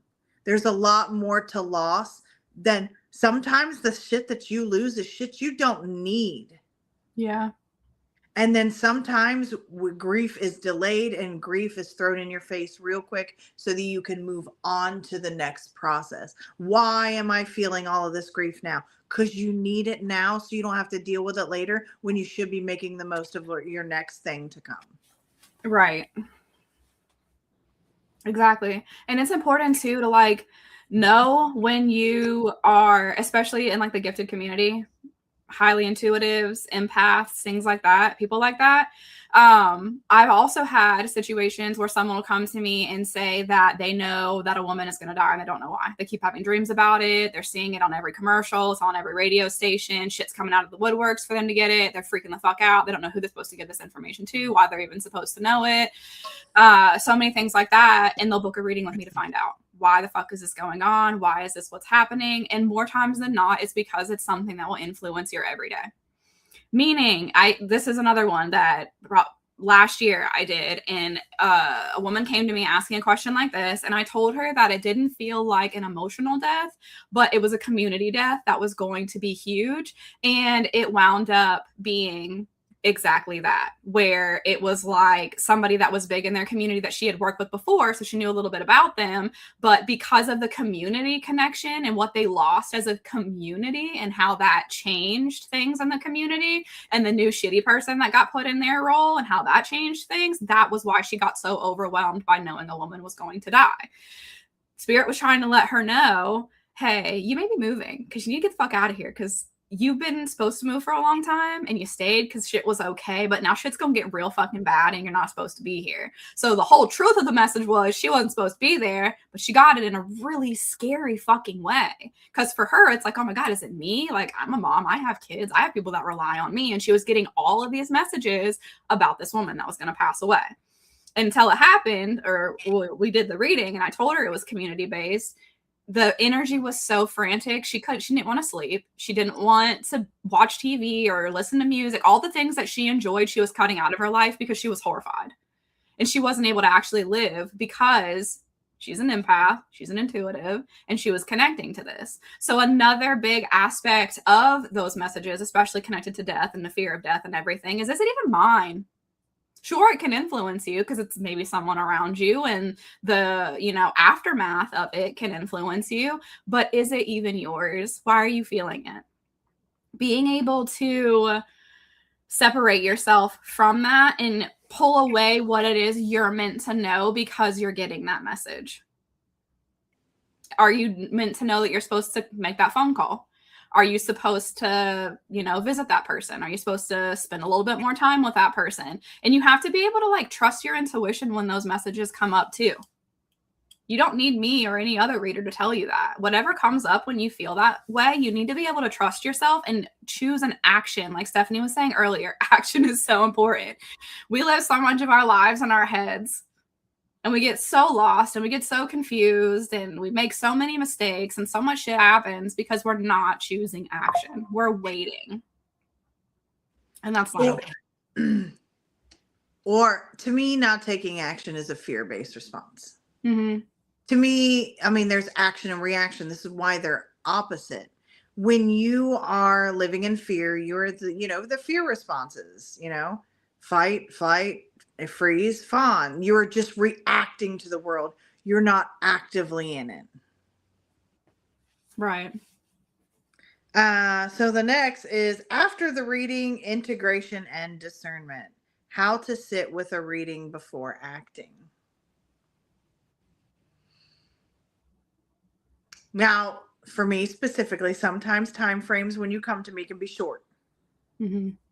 I'd be like, yes, you could do this in, 8 weeks, but a better time frame is within the next 3 days. If you could pull it off, do it. But that'll be something tangible, something you can handle. Like, I need a new job, blah, blah, blah. And I'm like, the best chance you're going to have is within the next 3 days. Put out as many applications as you can. Mm-hmm. But if I say the relationship is tense, don't just as soon as your boyfriend comes home, break up with him. Yeah. You have to sit with information first. And you also have to judge what resonated with you, what works for you now, and your own time frames. Basically, all we're doing is we're giving you a ton of information that you then have to sit with to apply to your life. That's why I always say too, I'm not telling you to get off this live and go make this decision. Even when I did the January predictions on my page, I'm not telling you that because you got this in January, you need to do it right now. It's an awareness you need to have. If you don't have the awareness, how are you going to make the choices and decisions when they come up? Because they're going to come up. That's what we're seeing. The shit comes up, whether you want to run and hide from it or not, it's going to come up. And it's almost like we get to see into that and kind of give you like a power boost. Hey, don't forget this thing's going to happen. It's like knowing you have a doctor's appointment coming up and knowing that you need to write all your symptoms and all your shit down. We're like that ticking reminder. Don't forget, write your stuff down. It's going to be important you advocate for yourself. That's what we're telling you to do in all the readings. It should be about you advocating for you. What's going to be the most beneficial thing for you? Not because of someone else in your life. Not to benefit someone else in your life. Not to do. What do you need as your own individual person? And I've had to do that too, where I'm like, there's so much energy influencing you right now. I really just need to single in and hone in on your own energy and see what you need because you're being influenced too much. And I've had to do that in readings too. The next one is journaling and reflection practices. Mm-hmm. And I think that we should work in a topic that we had discussed before with this one. So if you're someone that gets frequent readings, you should be documenting these things. If you're not, like, what is the point of getting frequent readings? If you're not looking at the flow, if you're not looking at the patterns, if you're not looking at how things that were supposed to change didn't versus the things that did, and how you took action on the one and not the other, if you're not dialoguing with these readings with your reader, what's the point? And then how often should you get readings? Yep. For me personally, as an astrologer, I threw out way more information than a lot of astrologers do. Once a month, I can get you through a whole month easy. Yep. I mean, don't get me wrong, everything changes day to day, but major astrology, major things taking place with some nuance and some extra things that I always sprinkle in there. For me, once a month. I think that if you're getting astrology readings more than once a month, they're piecing out their information to you. Exactly. It's like breadcrumbing just to get you to come back to like benefit off of you spending more money on them. They look at you as a dollar sign, not being a help and genuinely caring about the information that they give you. Now, if you want to feel it out to where you feel like you come and you book with me just because you feel like you need to, fine. But if you want to be on a consistent basis, I would say once a month, because the energies in the universe can change drastically month to month. But if you do want to be one of those people like, oh, I feel like I need her. I feel like I need her. I feel like I need to hear from her. That's fine too. Even though I notice that when I have clients that do that, they are on a astrological cycle that they didn't even know about. So, but yeah, any more than once a month and you're getting breadcrumbs. Exactly. It's different if you're like, say you've never had a reading before, this is a whole new world for you, and this is the very first time someone's giving you information, and you come and you book a reading with me, and then I'm talking about your health, I'm talking about your career, I'm talking about you getting married, I'm talking about babies you're going to have, I'm talking about this house that's going to happen. Guess what? That's not going to happen in a month. None of that shit's going to happen in a month. All that shit's probably going to happen over the next year and a half. So I even tell, it depends. Main line, main goal, main rule, once a month. Totally agree. I've had to even change that on my own website because I will have someone book with me as many times as they possibly can to where I feel like it's a detriment to them financially. And what can I possibly tell you that many times in a month? I can't. And then it becomes where I feel worn out before I even get into the reading because what else can I possibly help you with? I've already given you everything that I am, everything I know at that point in time. Get an astrology reading, go book a tarot reading, go to somebody that reads crystal balls or bones or some other shit that's not me, because I have maxed out all the information that I can give you that's just organically coming to me, and anything beyond that, it just kind of feels like I have to try way too hard and use way too much of my own energy, and it doesn't feel like a positive connection anymore, and I don't want to do it. And if I don't want to do it, then it also feels like it muddles the relationship that I have with you and what it is that I can continue helping you with moving forward. Now that takes me back into someone who's never had a reading before. This is the very first thing. They come to me, they get 5 topics in 30 minutes, and it's so much fucking information. They're overwhelmed. Maybe they take a week or two, they replay their video a few times, and then they have questions. That is why I don't have a cap on my live readings. It's also why I go live frequently. That way, if somebody does and they are like, you know, they want to book one of my open nights where I'm channeling anything, and they're like, hey, I had a reading with you back in October of last year. You said these things. All of it came true. I just want to know that even though those things have happened, I'm on the right path. Can you look into my energy again? Sure, why the hell not, you know? But it's like the people who want to know the same shit all the time and they want to hear it 7,000 different ways in the same month. I can't do that anymore. I'm not going to keep, it's almost like me devaluing myself because I've already naturally and organically and beautifully connected to that energy for you and gave it everything I had. So that to then go do it again and again and again and again. It's like once you did it and once it was you've perfected it that first time, continuing to do it after that, it just feels like I take a nick every single time I do this. And then it gets to a point where I get in the reading and my energy's down here, and I'm just like, why are we here? Why are we doing this again? What could I possibly know more of that I didn't know already? And that's when it's not fun anymore. And that is when it doesn't feel positive anymore. And that's when I'm like, yeah, you're cut off. Yeah. Don't book with me again. You're on a 6-month wait list or whatever it is. The first time reading thing did bring up something. If you've never had an astrology reading, I usually suggest you book the wheel. An overview, right? Like Cliff's Notes of every house in your chart, and you've got 12 of them. It's a ton of information. If you get one and you in that reading decide, oh my God, I can get a lot out of astrology. And in that reading, we touch on your mental health. And I have a mental health reading. You later want to book that to go deeper. Fine. But if you're like trying to book constantly, or, you know, things beyond like the special, like I have my big guys, and then I have my specialties. If you're wanting to jump on a guided shadow work series, boom, I got it. If you want to talk about the elements in your chart and what you lack and what you need to work on and how that manifests for you, book it. But if you're just base astrology, tell me about my relationships, tell me about my relationships, tell me about my career, tell me about my career, that's a month-to-month thing. Yeah, exactly. If I've already read that topic and we've already discussed it, it's staying in that month. I even know readers who will only read you once a year. And I have people who come to me to get readings once a year because maybe I'll do their reading in February and then they come back the next year in March. And then they're like, yeah, you told me all this was going to happen. This happened in April. This didn't happen until October. Still waiting on this, even though all the dominoes are in play for this to happen.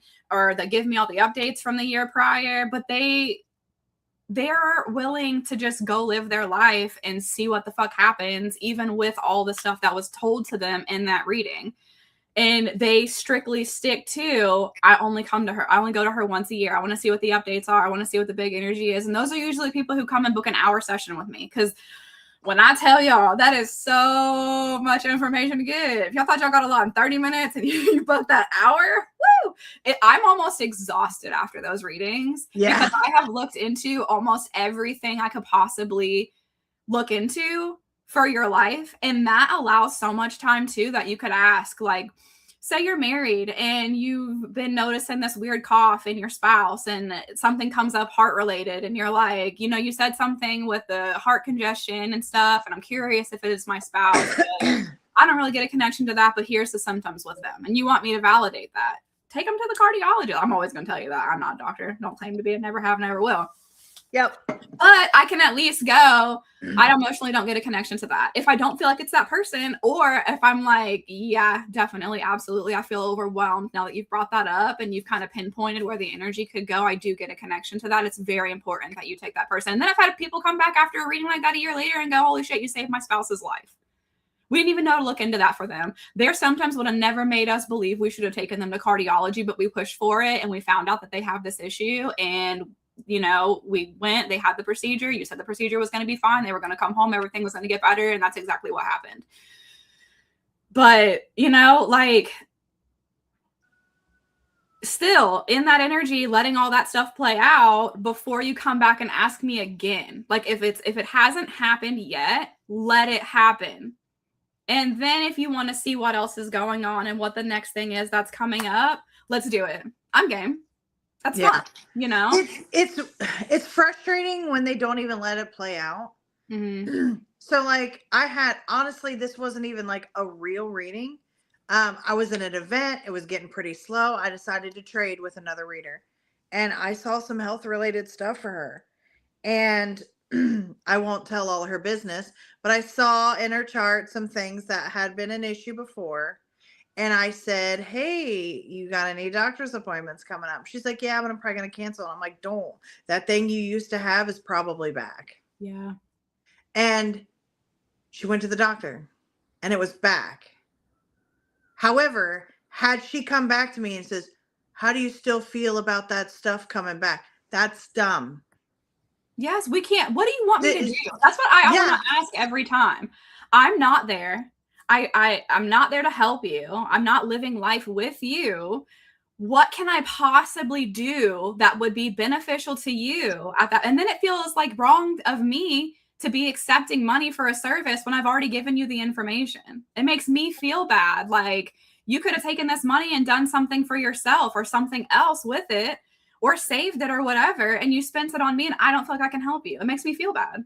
You know, that's not fun for me as a reader either. And I'm sure for other readers, they feel the same way. And if they don't, like, shame on them. Honestly. Good. But yeah, don't, if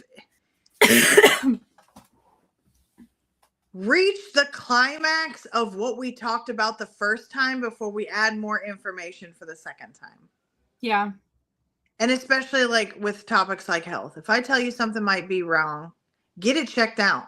Don't ignore it and then come back to me and like, do you still see that? Yes. Right. I was talking about something that is oncoming, could potentially be serious. Like, go to the doctor. And that too, like before your next reading. Right. For me as a reader, that's why I don't try to like backpedal or like read between the lines or make it hard for the client to understand what the fuck I'm talking about. I don't do it in a roundabout way. I do it and this is exactly what I see. This is exactly how I feel. I give you the information as if you're me and you're channeling it for yourself. I don't want to leave anything unsaid, like we were talking about in the beginning. And I don't want to leave it where it's hard for the client to interpret. Yeah. That's not fair. It's not fair to the client. I'm already playing fucking charades. And if I don't understand something, y'all have seen me a million times go, then this is going on and this is connected to this and this is and then I have my aha moment and I'm able to piece it all together. But I'm telling you what I'm getting while I'm trying to figure it out. So I'm not projecting any bullshit from myself. I'm literally like, I don't fucking know. Let's figure it out together. And sometimes I'll ask, this is another thing I want to talk about. Sometimes I will ask people, I'll be like, where's my astrologer at? I got new astrology girlies in the house. What the fuck is going on with the planets? Why is everyone feeling this way? Or I'll be like, where's my nurses? Can anyone with a medical background help me understand what I'm seeing? Or where's my mechanics at? Because I'm seeing this shit in a car and I don't know nothing dick about cars. Somebody help me out. Phone a friend. If I ask for that, that's one thing. It's another thing to come into a live or go onto someone else's page and just start overreading them in the comments. That's not fair to the person that's doing the reading. I'm going to leave it there. For now. For now. I would never do it to someone else. And not only does the reader see it, but everyone else sees it too. And they bring it to the reader's attention. Here's the thing about being in somebody's live. So let's go specifically live. Don't make it weird. If what you're about to say, if you were live, would make it weird for you, don't make it weird. Right. It takes a perfectly enjoyable space and shits all over it. Yeah, exactly. Don't make it weird. So the next one, when to stop getting readings. Ooh, that's a good one. That's a real good one. Signs of spiritual dependency. We already touched on this a little bit. Mm-hmm. If you feel like you cannot make a move in your own life without consulting someone first, you dependent. Mm-hmm. So I know that sometimes talking to me can be like a drug, and my friends are just out here like, if I don't talk to you right now, I'm gonna freak out. I'm like I need a hit of Stephanie. But honestly, for real, if you feel like you can't make a move in your own life without consulting a reader, that's an issue. You can become addicted to anything. Literally anything. Yeah. That includes getting readings. That includes buying crystals that are gonna fix your fucking life. Yeah. You can get addicted, just like holding up a smoky torch. You better fix my whole fucking life. Yep. If you can't make decisions, if you can't self-soothe, if you can't move forward, if you can't let go, these are codependency issues if you rely on someone else to do those for you. Yeah.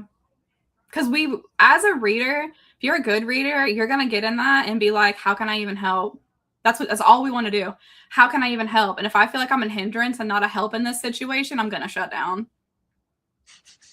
I have shut down in a reading before, especially when and this next one, using readings to avoid inner work.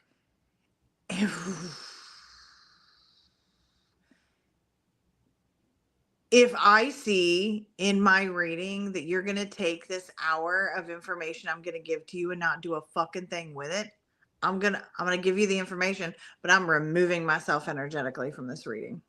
Yeah. And that's hard too, because like that's so much of our time. That is so much of our energy that goes into it. And to just be in there and know that whoever we're helping doesn't care. It's like, why did you book this? If we know that you're not going to do anything with the information at all, why are we here? At this point, it's an instructional manual and not a conversation. Yeah. I'm going to deadpan drop the information on you. This is not going to feel like the journey it should be. Why? It's like, why would you pay someone with your life and then not do anything?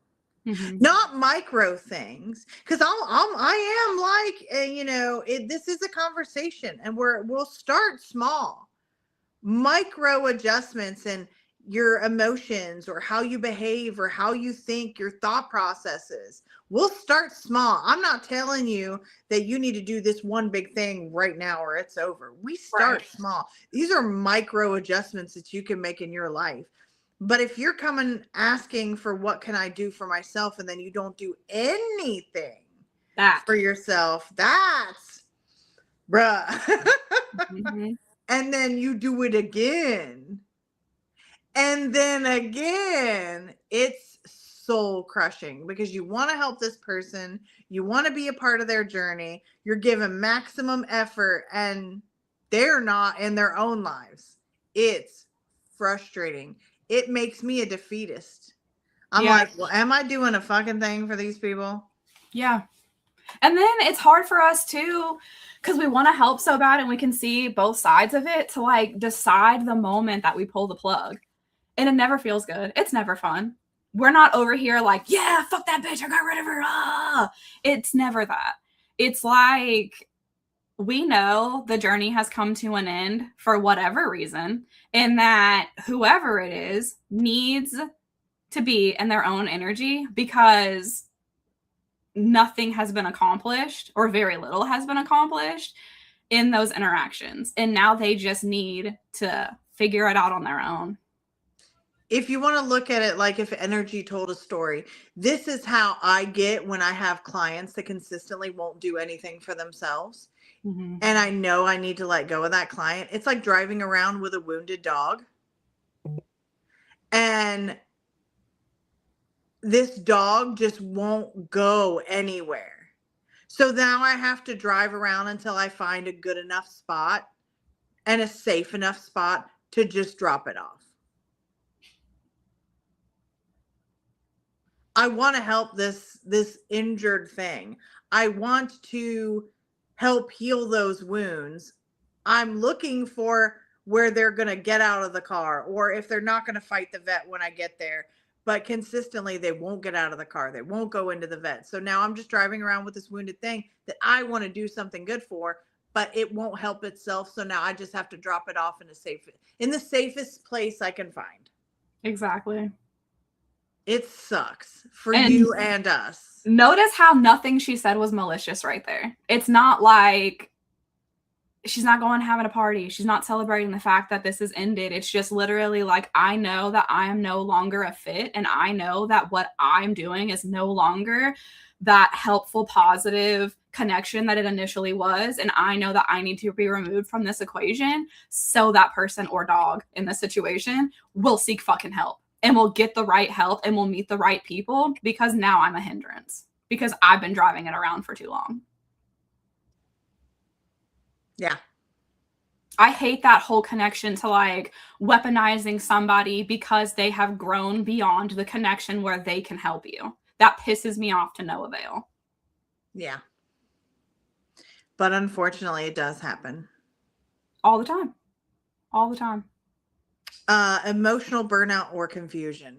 Listen, if you're in a chaotic space where you just, even if I gave you a list of ways, absolute ways, fix your life in 12 steps or less, and you couldn't even open that manual because things are too chaotic for you, give it a minute.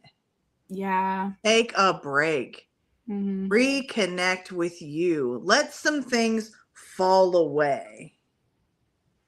Because that goes into the whole like you just want to be busy to not have to deal with what the fuck is going on, and you're using me as another tool to just keep you busy. And I know it when you're doing it. Yeah. Think about that. If I know about what the fuck's going on with Tom, Dick, and Harry and your car and your health and all this other shit, I know why you're here. I know. I can look at your moon sign and be like, you are not dealing with anything. I am another distraction. Yes. And like, if you've already paid for the service, sure, and being a distraction in there in that service, but the continuation of coming back and repeating the pattern and using that over and over again, that whole distraction thing, and like topics that aren't even truly affecting you right now, and not wanting to talk about topics that are actually affecting you right now. And it's a whole pattern, it's a whole cycle, and it is not a positive one. No. The next one, when intuition feels overridden. So you paused and then it like sped you off really fast. You can manipulate yourself. Self-manipulation is a thing. If you know your gut is telling you one thing and you absolutely do not want to deal with that situation or go in that direction, you can manipulate yourself into a misguided form of intuition. If you consistently override your intuition, you are not going to do well in readings. Yep. Will you read the topic of that one to me again? When intuition feels overridden. Okay. Also, if you are in the middle of some form of narcissistic relationship where you are actively being manipulated to the point where you can't trust your own intuition anymore either, you might need to take a break and you might need to deal with some external forces before you get a reading, because if you're locked in, you're not going to be receptive to anything that we have to say. Exactly. And it goes for the reader too. So like when you initially read that, the first thing that popped in my head is when someone comes into a reading with me and they just blab their whole life story to me in the first 10, 15, 20 minutes. That ruins the whole fucking reading, because the whole point is I know nothing about you. I want to know nothing about you, and I'm just going to channel it all and give you all this information. And if you have a question or two at the end, I'm happy to help you and I'm happy to answer those and look into it if it didn't naturally get answered, because 9 times out of 10, I'm naturally going to answer those things because it's the energy you're in and why you booked the reading. So that whole like intuition thing and the intuition feeling tainted, that is one of my biggest pet peeves in any sort of reading. I hate it when someone comes into a live and they go, so-and-so passed away. Do they have any messages for me? They passed away at this time, this date. This is how they passed away. I don't want to read it at all. I don't even want to touch it. I will more times than not ignore the fact that you've come into a room and said like something like that to me, because it looks fake. If I'm gonna, you should never do that to anybody anyway, because then you're giving them all the fucking information about you out the gate and they're just reiterating it to you in their own dialogue, and then you walk away from it feeling good about it, but it was all not real. So if somebody brings something up like that to me in the beginning of a reading, I sometimes will purposely not read it. I will block it because you gave me too much information and now I don't trust what I'm getting because you gave me too much information. Go ahead. If you need advice on how, especially with Jordan, to give her just enough, think about like 3 topics. Is it something you're looking, like, how does this energy make you feel? Is it something you're looking forward to? Is it something you're worried about or whatever? Does it involve someone other than you, and in what aspect? Is it a career? Is it health? Is it relationships or whatever? Give her very vague, like a section of 3. Give her a direction to go in. Don't map the whole route. Yes. So when you're thinking of those questions to post in the live, go that direction. Like, hey, Jordan, I'm really worried about a recent decision I've made on my career path. Do you get anything about that? And that's it. See, I don't even like that, because then I already feel like you feel some type of way. Just put career. Yeah, career. Because then I already know it's something negative. It's something you feel negatively about. Why do you feel that way? I already feel like you are already navigating me to some answer. Whereas I just want to know the topic. The topic is so organic to me, because if you do feel nasty about it and you tell me career, I'm probably going to feel that. Oh, yeah, girl, you got some shit coming up. You got some shit going on, or guy, or whoever it is. And here's why. And then in the comments just start blowing up. Oh my God. Yes. That's exactly what's going on. That's exactly how I feel, because you gave me the opportunity to just connect to the truth of it, to connect what's going on. And you didn't give me all this background information that I don't want. Less is more. Yes. Well, less is more. Like, less is more for me too. But also we're having a conversation. If I ask you a question, answer it, please. Oh, yeah, for sure. See, that's another thing that I want to talk about too, because of the whole, like, not because we need validation as readers, but because it helps us know that what we're saying to you makes sense, and we can push further into that message. Because we'll come up with 7 different things maybe to talk to you about, and maybe 2 of them are really important to you. So you start validating those 2 things. You got the information about the other 5. That's fine. But you want to know more about these other things. So you say, like, say, you know, it comes up that there is something going on with your car, and that was one of the 7 things that comes up, and you're like, hey, can you tell me more about the car thing? That was interesting. That's all you got to say. Yeah. I don't even know you got a 2025, you know, Ford F-150 and the dash is all fucked up and this, that, or the third. That's too much information for me. Just tell me more about that car thing. That was crazy. If, like, for me, because, you know, each house in your chart represents a couple of things. And I bring up the topic of relationship issues. And I say, would you think that that would be more romantic or partnership?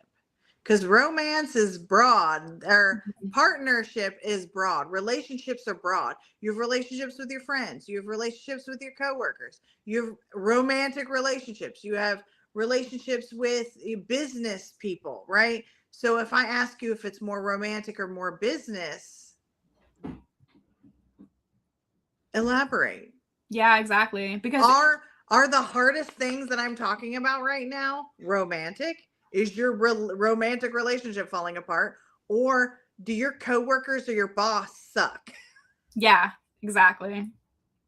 Send me down the right path, because we're getting ready to tell a story. And I don't want to get halfway through that story, only realize you didn't give me enough information. And we're now like chapters deep, and I needed to be redirected. Mm-hmm. I agree with that 100%. Yes. So if you do come in, and even for me, and you say relationship, I won't always pull up love. Love is not all that relationships are. Relationships are connections you have with other people. So if you ask me for a relationship reading and I don't get anything romantic and you want romance, you can say, I was more so curious about the romantic aspect of my life. And because I'm talking to you about your mama, some issue and some trauma and something you have to heal so you can even be in a positive romantic relationship. Or I'm talking about your dad, or you and your cousin fell out, or whatever the hell it is. And you want to know a different part of that, let me know. And also too, in relationships is like the priority. Okay, so this is very much also intuitive. Yes, I'm looking at a screen that basically tells me everything I need to know about you, but it's also intuitive. And if you come and you're like, are me and my boyfriend going to get married and be together forever? And I see the crazy shit going on in your relationships, it may be that you never fix that relationship with your mom. Yeah. It may be that you never fix that relationship with your dad. It may be that the relationship with your mom or dad needs to end. It may be that relationship caused you to be in the relationship you're in now, which is why you can't figure out whether or not you guys are going to be together forever, because you have abandonment issues. Mm-hmm. So it's not always black or white. Sometimes it's underlying, and sometimes we're picking up on things relationship wise that are not your priority, but is of great importance and concern. That's what I was going to say too. So you bring up relationship to us and we connect to a relationship you weren't even thinking about. We're not telling you to do something about it right now either. It's an awareness you need to have. It's a marker like the Burger King in the navigation instructions going down the road. You can't get to the damn church if you can't pass the Burger King. Why are you focused on the church and the marriage if Burger King's blocking your way? And Burger King could be your parents. Burger King could be a friend who passed away and you haven't healed. Burger King could be fucking anything, but you got to be able to pass this monument to get to that life experience. And that's what we're telling you when Burger King comes up, but you wanted to know about church. And now I want Burger King, and I don't even really like I want fries and an Impossible Whopper so bad. Yeah, now this is real. I need you to use something, the Walmart or something, because now I want Burger King. That was not on my bingo card for today. Oh, next topic, reclaiming trust in yourself. Yeah. Sometimes you got to back off from readings because you need to learn to trust that you can make decisions for yourself. Exactly. And the reader should always respect that. A reader should not be trying to tell you that, you know, you need to be getting readings from them, or, you know, they're the best avenue for you to get insight on your life, or navigating you to another reader or some shit. Like, no, if you want to break from readings, take a whole ass break from readings, and that should always be respected. Always. And honestly, more than likely, we have been picking up that that's probably something that you need to do anyway. So if I pick that up in a client, I'll be like, what do you think? How do you feel about it? This isn't about me. This is about you. You need to sit with you. This is a you decision. I can give you X amount of information. Mm-hmm. But the only way anything ever gets done is if you feel right about it. My job is to set you up to feel right about how you navigate things, how you move, right? And right now you need to move toward yourself. You need to check in. How are you going to deal with this? Yeah. And if you can't trust yourself, the only thing that you can do about that is to sit with yourself until you do again. Mm-hmm.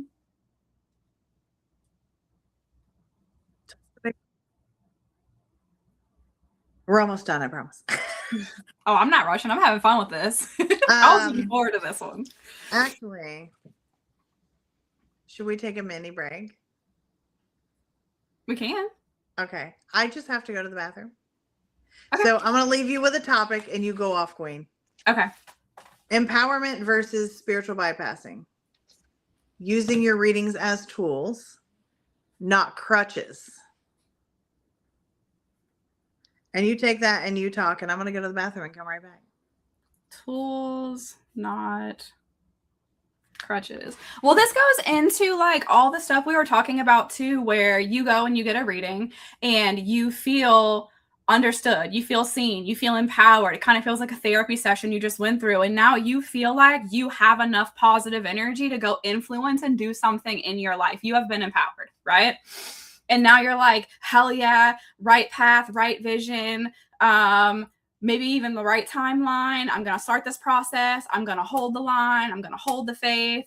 And I'm really glad that they saw that and they were able to give me some insight on that. Now I have direction. Now I know what I'm going to do with it. And then you go and you do something with it. It doesn't have to be that day, that week, that month, but you now have this empowering knowledge to do something that you were already feeling organically connected to in your own life because you brought it to the reading and the reader was able to help you with it. versus like what Stephanie and I were talking about a little bit earlier, where someone's coming to us and they want to know something about, you know, something they could do for their job even, but that's just a cover up because they're struggling with trauma, or they're struggling with grief, or they're struggling with processing things, or they have a really traumatic connection with someone still that's lingering in their life, and they want to focus their energy somewhere else because this is so fucking painful and this is so hard. So they're using these readings as like a deflection from the thing they actually need to be focusing on, and then they're spiritually bypassing what it is they should be doing and trying to find energy to do something else, but the energy isn't even in alignment. So there's even no ability to feel empowered, to feel ready. You get insight on something else in your life, and that's just awesome. That's cool. You got to break in your mind from this really bad negative thing, but then there's no energy behind it to do anything with it or to do anything about it. And then you're just sitting there with this information. You're not going to do anything with it. That's also hard for the reader, because maybe that's something that you want us to read again, but we already read it, but you weren't in the right energy to receive it at the time, but we've already done it. So it's like, record the session so you can go back and read them again. Take your notes so you can go back and, read them again or watch them again or whatever. So you have that information at your fingertips because it's something we already came together and had a collaboration on. It's not something we need to talk about over and over and over and over again. To me, that's the connection in empowering a client and allowing a client to bypass the things that they need to be doing because they want you to talk about this one thing because this is the one thing in their life maybe they feel like they can control. I'm back. Welcome back. I don't know if you heard me or not, but I did go off. I did. And so the thing is that I needed to go to the bathroom before I go off. Okay. So I'm looking at your chart and I'm seeing every single placement, every single zodiac sign has good and bad manifestations, meaning that you could be using the best of the best, or you could be using the worst of the worst. If I tell you something about yourself and then you go out there and you weaponize that information as an excuse to exist in bad behavior, that's shitty. That's real shitty. That's using the information I gave you in our reading as a crutch. If you're a Leo and I tell you that, you like to be the one that shines in a relationship, then don't backseat your girlfriend because I'm just a Leo, babe. That's what I do. I need to be the one to shine. Other people still need to be priority for you. You're supposed to be an advocate for people that don't have a voice of their own. That's what being a true benevolent leadership quality of a Leo is. Yeah. Don't use what I tell you about yourself and what could be possible negative aspects of yourself as an excuse for your bad behavior. I will energetically slap the shit out of you when you do that. If I tell you that, oh, you have your Venus is in Aquarius, relationships very differently than others, that you would be well suited for, different types of relationships, but you're in a monogamous relationship. Don't use that information of like the interesting and alien quality of Aquarius and Venus coming together to be like, so she said that this, that, and the other, and I don't view relationships the way other people would do. And I know we're in a monogamous relationship and you're monogamous, but I think that we need to open this relationship. I think polyamory is the way to go for me, just so you can have the flavor of the month or whatever that you've been flirting with at work. No. You can have a difficult time navigating the more stressful and the more negative qualities of some of your zodiac sign placements. It is not an excuse. I have a ton of negative zodiac placements. They're not an excuse. Now, I use the positive ones an excuse. Like, oh my God, girl, you're crazy. And I'm like, I'm a Sagittarius. Why you talk so much? I'm a Sagittarius. So you can use the positive ones if you want to and be like, somebody else might be like, me too. And you're vibing together. But you cannot use the information that I give you as an excuse for your bad behavior. Like I said, I will energetically slap the shit out of you. I feel the same way about like psychic and mediumship readings. Like, don't take what I said and be like, this is how it has to be because this is what Jordan said. Again, you're driving by a Walmart, getting to the church. It's not like you're gonna, go take all your shit and move into Walmart and live in Walmart for the rest of your life. Or buy the Walmart and be the CEO or the owner or whatever of Walmart. Walmart is just a marker on your journey. It is not the end all be all, and it is not. I don't know another way to say that. It's never an excuse. Yes. And just because, even if Jordan says, girl, you need to go out and make it happen for you, that doesn't mean you need to be a bitch about it. Not at all.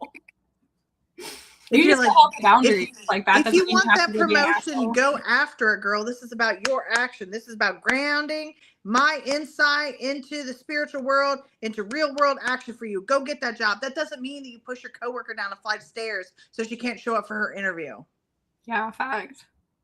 You still have to be moral and take the high ground and do all of the good things that people do who are working on themselves as you navigate this world. And I find that people that do not want to do the good work for themselves and elevate themselves will find any excuse to get away with their bad behavior, including ours. Yeah, another counter to that too is Jordan tells you that you're going to get this promotion and then you don't do jack fuck to get the promotion. And then you're like, Jordan, what the fuck? You said I was going to get this promotion. Yeah, you can also go to Walmart, but you can't fucking get there if you don't drive your fucking car there. You can't just sit in your house and go and wiggle your nose and be in Walmart. The same way you can't just go to work every day and get a promotion if you don't apply for it, if you don't try, if you don't go to the interviews, if you don't advocate for yourself. Like, there's always steps that have to be taken to get you to a point. Just because I can see the point that you get to doesn't mean that it's going to be the Kool-Aid man and bust through your fucking living room and drop in your lap. You have to do... These outcomes will always require action every single time. And accountability. If I tell you that you have a window of opportunity to do some amazing things as a public speaker, but you were feeling so good in that moment that you decided, I got this in the bag anyway. Stephanie told me I did. And then consistently every day you were speaking, you decided to stop and get breakfast in Starbucks, and you were late to every single appointment that you had to do speaking that day. You just took a really great window of opportunity and shit on it because you thought you had it made. Everything is still in your hands. Right. You take that action, you are still held accountable for how that works out. Exactly.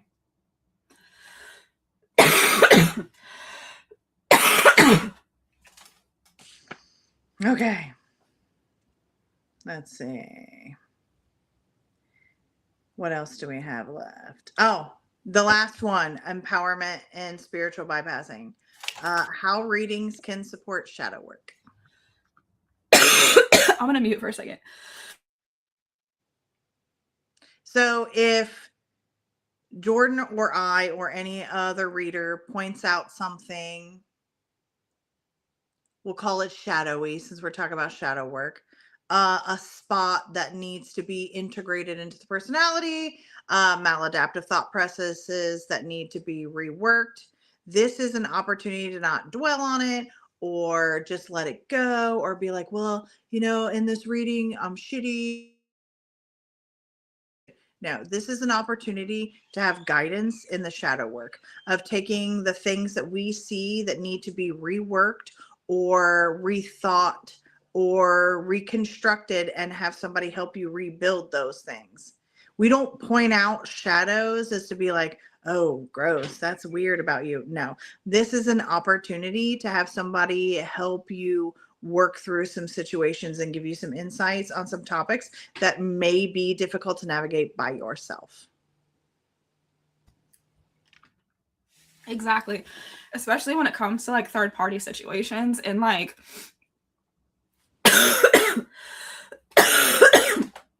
so sorry, y'all. I'm getting over it. It's still on my ass though. But it's important to know why you do what you do, why you react to it, why you still want to be connected to it, why you don't have closure, why you still feel pain. It's not about what the other person's doing. People are always going to do what they're going to do no matter what you're doing. It's about you in all of those scenarios and us helping you navigate that. But that also means that sometimes we'll tell you things you don't want to hear. And that'll make you feel like we're prejudiced, or we have a preconceived notion about you, or we felt this way about you all along and never said anything. That's not true.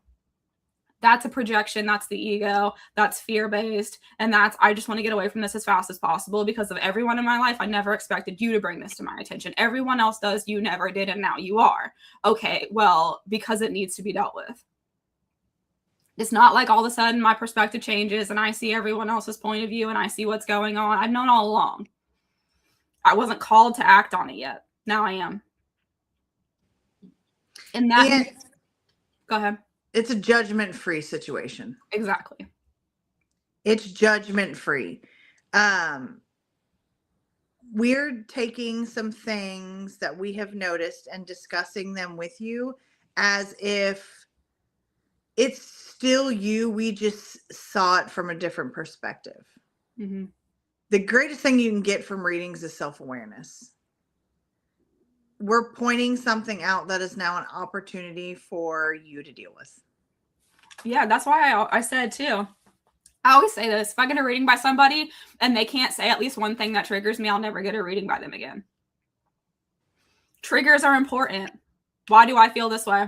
Maybe this is the person that can help me navigate it. Maybe they're going to give me the advice or the perspective or whatever that I'm not seeing myself that is going to allow me to heal, grow, and change because I need to as my own person.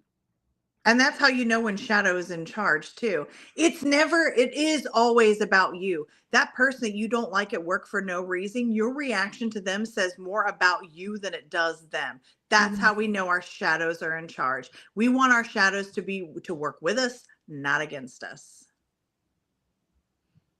This is that trigger, that why does this person who has seemingly done nothing wrong to me trigger me? Well, maybe it's because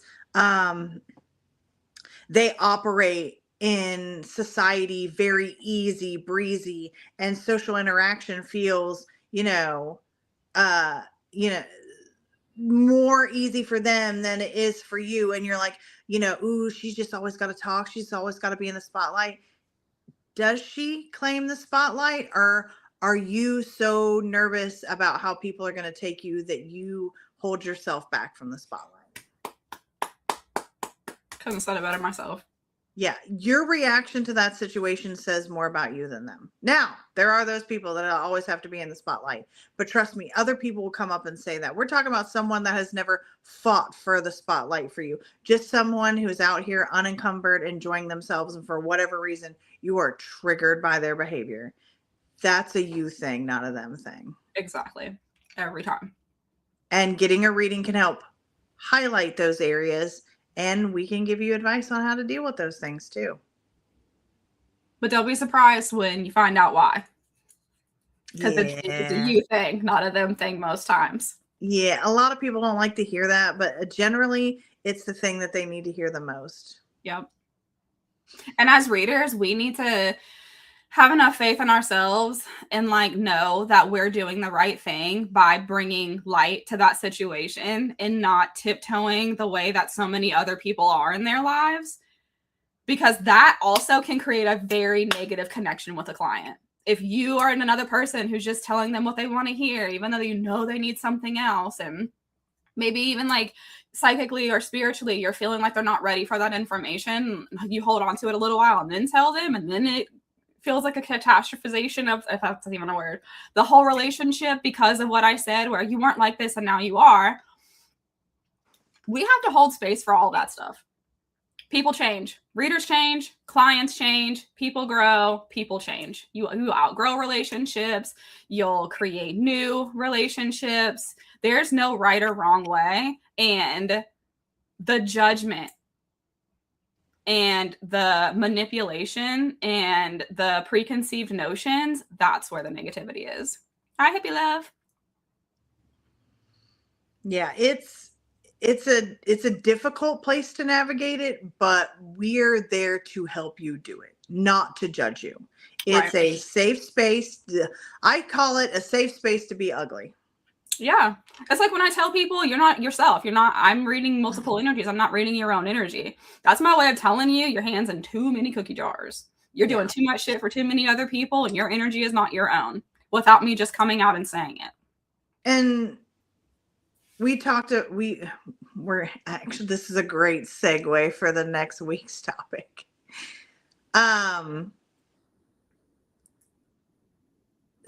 You have to do the hard thing eventually, or not reach your true potential. You have to integrate your shadows or let them lead you. What they're going to lead you to is for you to, like we were talking about earlier, constantly reacting to this world, not living in it. You will always feel off balance if you do that. You have to do the hard things. Shadow work is a hard thing. Some people lean into it, chase after it, they get after it, they're go-getters, they're doing their thing. Other people are hesitant, they're scared, they don't know what to do. This is where having somebody to guide you comes in handy.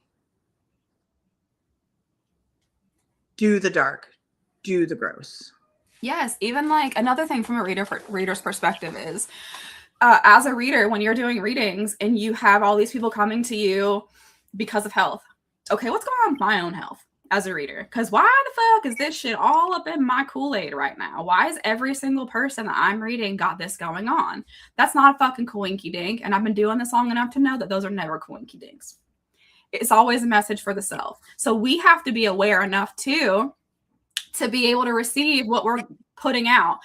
The last live I did a reading for someone, and I heard in my own voice, it sent chills down my spine. Make sure you listen to that. And I knew what I was saying out of my mouth were words my ears needed to hear from me as well.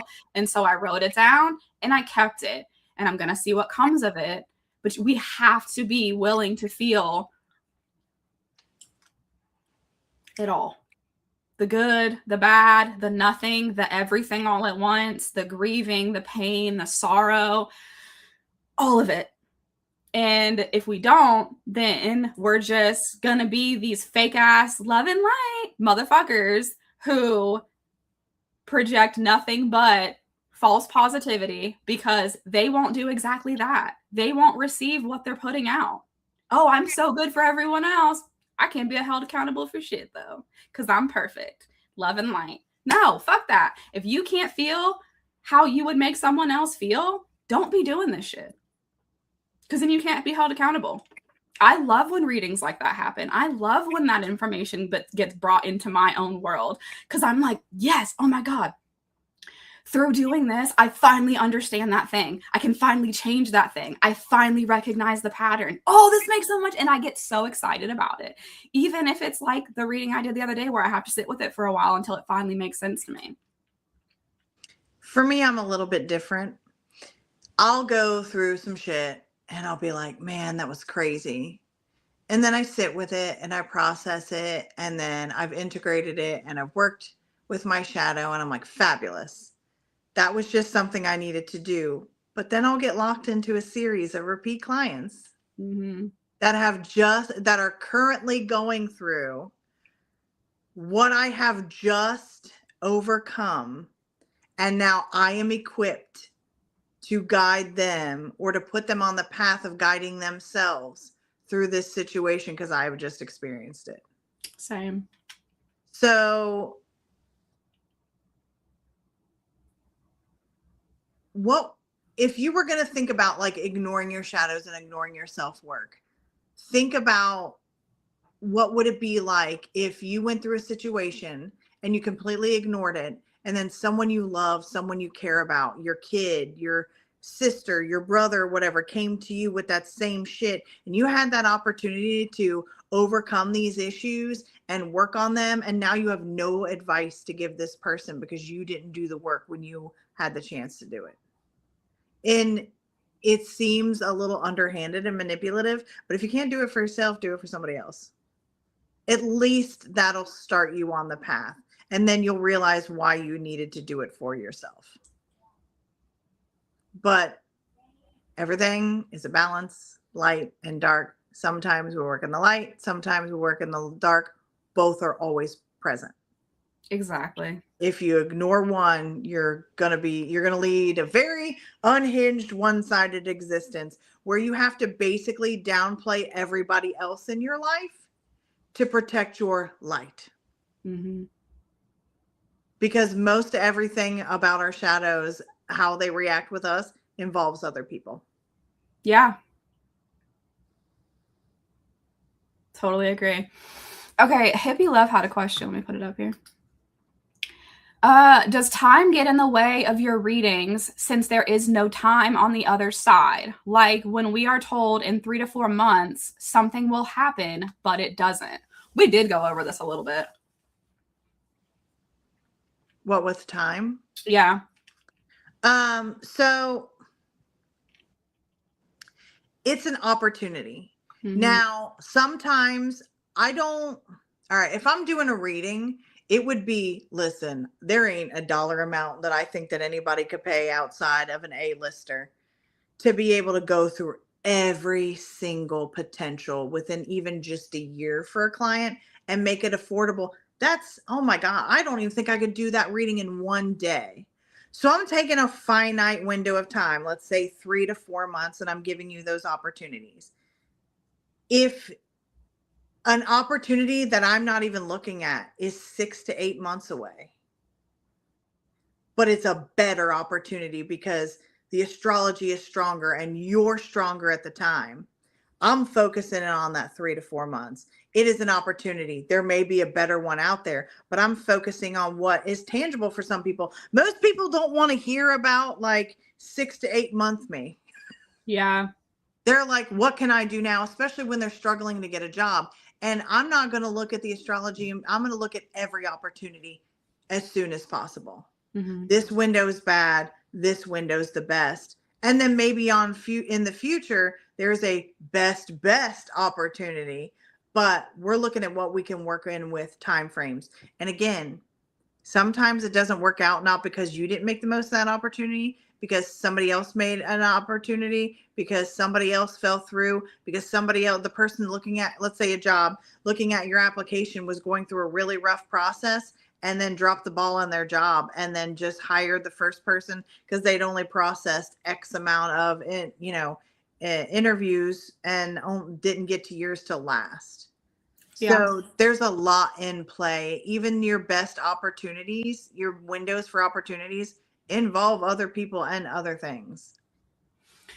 Like for me too, when I say something like, I usually get like a vision and then I can see what it looks like outside. So I'm like, where are we at? Spring, summer, winter, fall. And I can see into like a season, like this opportunity is going to happen, but I really feel like it's connected to spring for you. And let's say it doesn't happen spring of this year, but it happens spring of next year. But it still happens spring. So it's hard for me to know, especially when you are saying, since there's no time on the other side, am I seeing something for this year? Am I seeing something for next year? And is the importance of this just so that there's an awareness in the physical world that this is an opportunity that's coming? And now you have this 3 to 4 months or year to create an alignment in your life where this thing can happen for you, and it doesn't feel rushed, and it doesn't feel like, oh my God, in 3 months I have to be ready for this opportunity because Jordan said it's going to happen. Maybe it is a year from now, maybe it is the spring of the following year. I don't really know.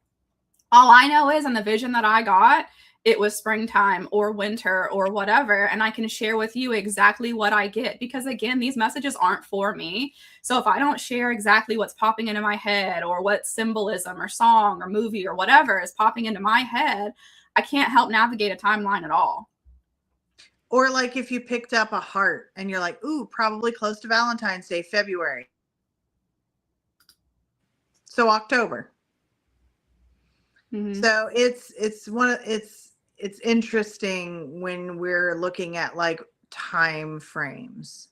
Yeah. And not to mention that sometimes I've mentioned time frames for people. They've absolutely fucking panicked, done nothing about that time frame, and then we're like, it didn't happen for me. I'm like, because you freaked out.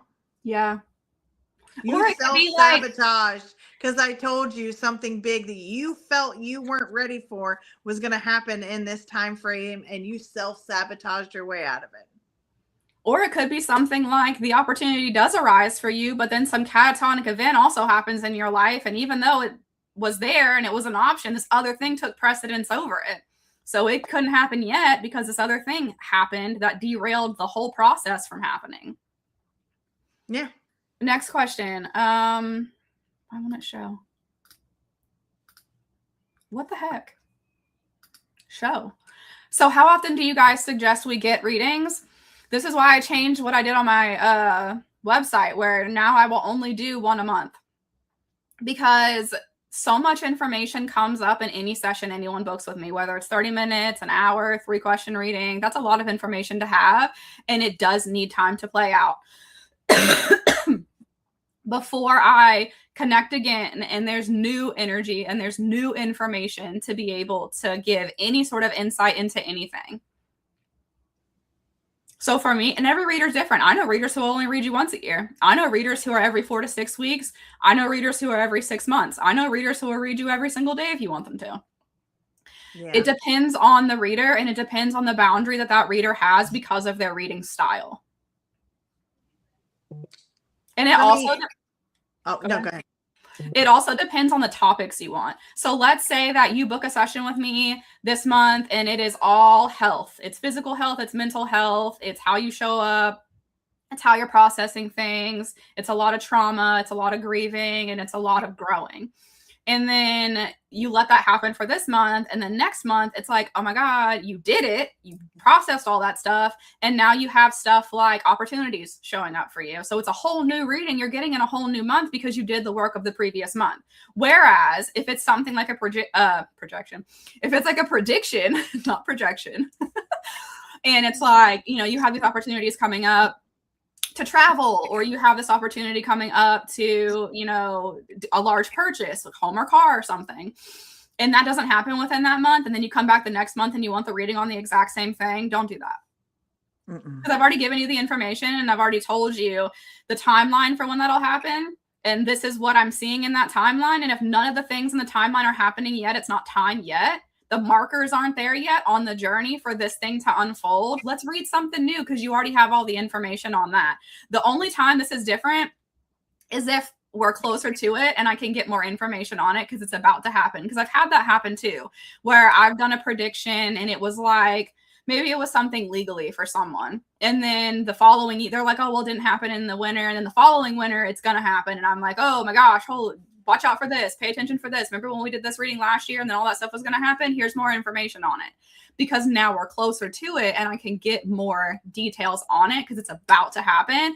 And you've already done the work to get you to this point to be able to handle whatever this legal situation is.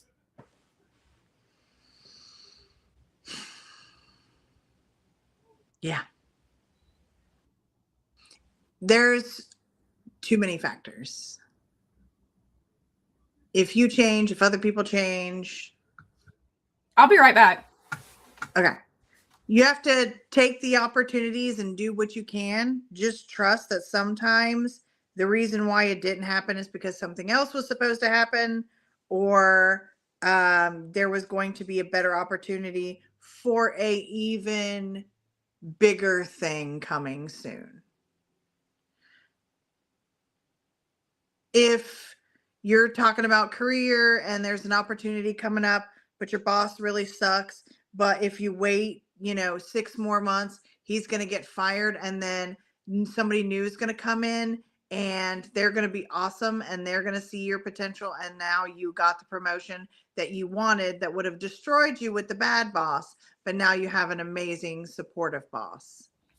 Where before you could have got that promotion, but your boss would have driven you nuts to the point of quitting, where now the next opportunity rolls around, you got the promotion from a good boss that supports you, and it's just keep moving on up. So there's a lot of things at play when we do these readings. But did we want to mention what next week's topic is going to be about? I do, and I couldn't hear you, but there is one more thing that I want to add to that. You may have already done it, but when it comes to like how often should you get a reading, that's more so like for the one-on-one readings. like I go live a lot and I do topic based lives. So if maybe we read health and then I'm going to do a topic based live that's like finance, and because we haven't read that yet, you want to book with the live, book it. I'm not just like I'll read you one time every month on every type of way that I read. It's the topic. I don't want to continue to read that topic over and over and over again. So the live readings don't count when it comes to me saying I'll only read you once a month. I'll read you once a month on something we've already talked about and an organic connection between you and I in a one-on-one reading. I don't want to read that every time I go live either. I don't want to answer the same. That's why I do topic-based lives. Sometimes there'll be an open channel where you guys can ask me anything and everything. Sometimes it'll be like I did the last one, January predictions. I don't know if I'm going live this week, but if I do, it'll have a topic. And I want to change because, before I used to go live and it would just be open channel every single time, but I was having the same problem, same questions, same topics, same things every single week. And that's frustrating for a reader. So that's why I've changed that too, whereas I'm now narrating what the topic's going to be, what we're going to be looking into. And if you want to book into that, you can. And if you don't want information on that, don't book that session. And then you have the opportunity to book a one-on-one if none of the topics you like were ones you wanted to interact with that month, But then that also, then there's the whole connection to money and finances too, and knowing as a reader that you're spending entirely too much time and money on me, and knowing that that is not okay, and trying to navigate that moving forward without singling out specific people and saying something, because then people think that oh, you're bullying me, you're doing this to me, you're doing that to me. So even as readers, we have to come up with all-encompassing ways even to handle, things like this moving forward and being able to grow our businesses and make money, because we are running businesses, without having clients who throw money at us all the time. Because engagement isn't just about money. It's showing up, it's commenting, it's liking, it's sharing, it's being present, It's not necessarily how much more juice can I squeeze out of this lemon? If a reader is looking at their clients like that, that's a major problem. Yeah. And then also too, when it comes to showing up, we discussed earlier about leaving reviews, just tell people. You don't have to spend money constantly and think that if you don't, that you're not connected to us or you're not helping us or whatever. You can just tell someone, be like, hey, I see that you're this, this, this, and this. This is similar to what I talked about in my reading with Jordan. I feel like it would be beneficial for you to book with her. And then on the squeezing us for every last drop, listen, eventually we'll break up with you before we lose all our juice. Exactly. I'm not out here to sacrifice myself. I am a very service-based person, but I will not say yes to someone and no to myself. And that is something that I'm learning. That is a whole process that I'm going through right now, with even breaking up with that connection that I have to myself, because I have done it for too long, too many times, and devalued myself because I'm saying yes to someone when I haven't even sat with myself to see how I even feel about it. It's just a knee-jerk reaction that I have to just be available to everybody. And I have to stop doing that. I have also done that for a long time, and it is one of the hardest things that I'm doing, and I actively have to work on choosing myself every day. Yes. Jordan, I know that sometimes you tell us important things during a theme-based reading that we need to know. I love that. Yeah. Oh yeah, I'll break character or theme because you need to hear it. I'm not going to, withhold information that is imperative to you because I'm doing something theme-based, but I also don't want to open the door either to being like, oh, today's about finance, but then I do a mediumship message and then people start sending me money because they also want mediumship when I'm doing finance. That's my whole thing with it. For me, I think a lot of people, oh, birth chart analysis, we talk about this, that, and the other. There's so much more you can do with your birth chart, which is why my menu is so long. Mm-hmm. Because sometimes you do just want to focus on a certain thing, but is it an option with astrology? This is just going through me. Yes. Like there is so much you can do beyond just a basic analysis. This is you. This is where you're going through now based on where your planets and luminaries are and where the planets and luminaries are now. You can do so much more, which is why I have such a huge menu, because sometimes people are like, I need something, but it's not like normal. Like some people feel like they need a very specific thing. And that is why every now and then I'm like, you know what? You can get that out of a birth chart. And I'll post that as an option for reading. Mm-hmm. So focusing like that, the very specific topic, yes, it's awesome. But also, too, now people know just how detailed and how far down it can go. Like if Jordan never posted that she does finance-based readings, somebody might not have thought that that was an option. Or Mm-hmm. Mercury retrograde based readings, someone might not have known that that was something that they could do with her, and now they do because she Yeah. offered it. That was like the Halloween live. So many people didn't know that there was all these options that I had in the cauldron and the Halloween live until I was pulling them. And like, yeah, there's endless opportunities with this. It would just be frustrating for me on my website if I literally listed it all. I literally listed it all. That's why I like going live though, because then people can see like, oh, I didn't know she did that. I'm gonna go book that with her.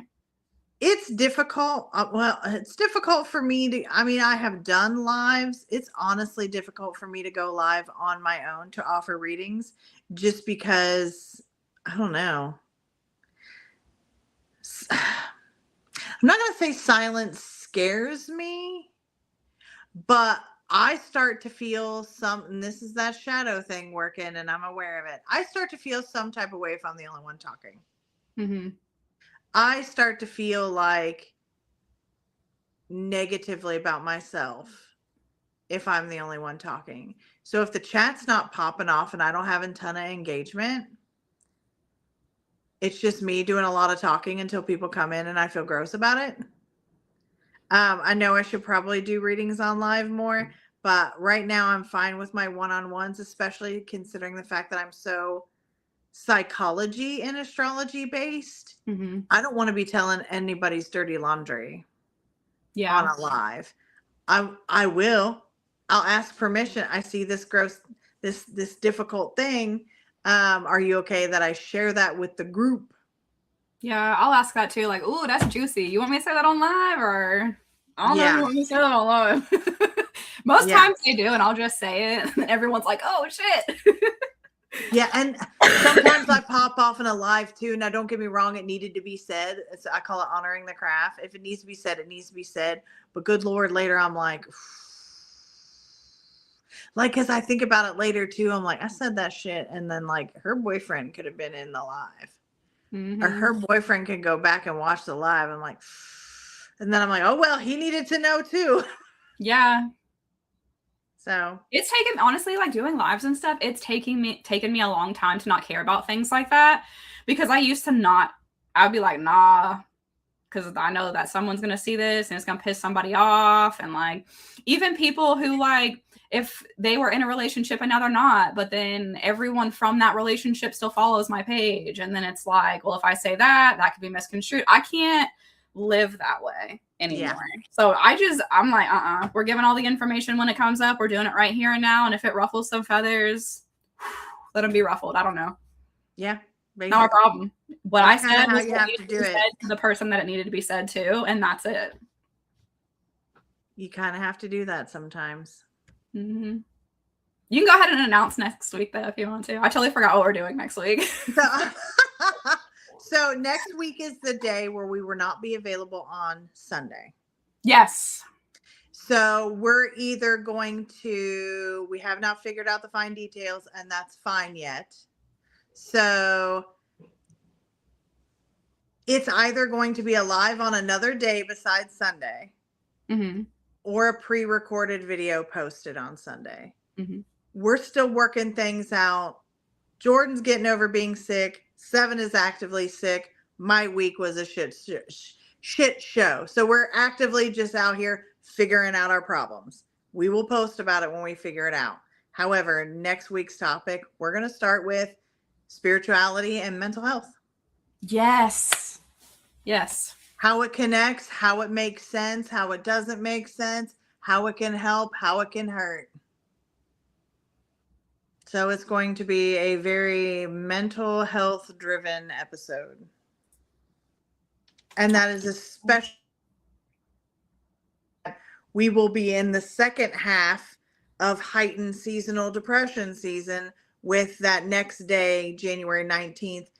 The sun moves into Aquarius, and that is the last big burst of energy in seasonal depression season. So we figured it was appropriate to launch at that So wait, it's the burst into seasonal depression or the burst coming out of seasonal depression? Out of.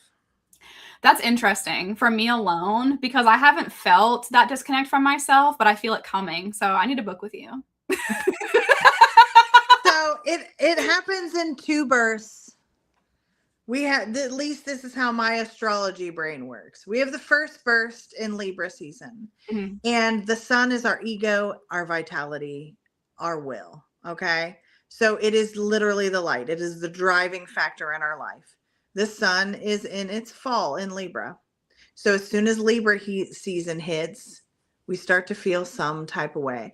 Generally, though, with Libra energy, it's a distraction of other people. We don't realize it's us until we're into Scorpio season, when things go dark. We start having a very different internal dialogue with ourselves. Then we're completely distracted in Sagittarius season, where we're doing all the most to prove that there's nothing wrong by covering it up with joys and escapism while there is absolutely things wrong. Then Capricorn season comes around, and we're all just trying to get back to zero after we blew up our whole lives in Sagittarius season. And then Aquarius season hits. And this is when the sun is in its detriment. And this is why the end of seasonal depression season hits so hard. That's interesting. And then once we're out, we're into Pisces season, where we're just dealing with the aftermath in a very subconscious and emotional way. But yeah, the reason why that last month of February hits so hard as we come out of seasonal depression season is because the sun is in detriment. And I will tell you, the sun in Aquarius, where the sun is in its detriment, the sun does not give a shit about your feelings. Yeah, that's honestly like, so February to May are my like seasonal depression months. So I need to get with you and find out why. I don't have it. Like wintertime, I'm usually okay. And if I'm not okay, I can still push through. But February to May are usually my like, I'm really internalizing a lot of shit, and I'm really disconnected from myself, and I'm really fucking deep off into some dark ass depression. Like my switch is just off. And people around me wouldn't know that because I know how to mask it really well, but like I know it. You'd probably know it too because of my chart. Yeah. So you have to look at like Libra season to Aquarius season. What houses are the sun navigating through your chart too? Is it super deep and all about you and very subconscious, or is it up with others fucking up your whole day? So you have to look at that in your chart too, and those activations as well. And then, are you an Aquarius? Are you a Libra? So you're Libra, you're having your solar return at peak times for when seasonal depression starts for a lot of people. So obviously I'm a Sagittarius. Seasonal depression can move in, and then Sagittarius sun moves up, and it's like, I ain't never been sad. Yeah. So it depends on a lot of factors, but that is generally how that works out. Is because it is during that season where at the start of Libra season, the sun experiences its fall and then its detriment in Aquarius later on. So it's the start and the finish. Victoria said she would love to book a reading with you. doesn't know astrology is all new to her. I know of it, but I'm not very educated, but it does interest me very much. If you want to book with her, we do have her website linked in the ticker. It's a little purple ticker, and I always get it wrong, so I'm going to wait for it to come. I'll just let you say it. AscendingShadows.com. You just go to appointments, and I have a laundry list of astrology options. I generally, for first-time people who have never had an astrology reading, I say book the astrological wheel. It is an overview of everything, and it is a birth chart analysis plus a card pool. I'm putting your website in the comments. I don't think I have anything coming up to where I would have to adjust my availability. My availability is pretty open. If you are only available on weekends, it's a request appointment only. Yeah, my appointments are pretty available right this now is my down season. This is what I call my loaf season where I'm just loafing at home. Yeah. There's so much you can do with your timers. I do recommend the astrological wheel because it gives you a very good overview of the whole thing. Yeah, that was the one that I did. So when I'm talking to you guys about the session that I had with Stephanie, I did the astrological wheel.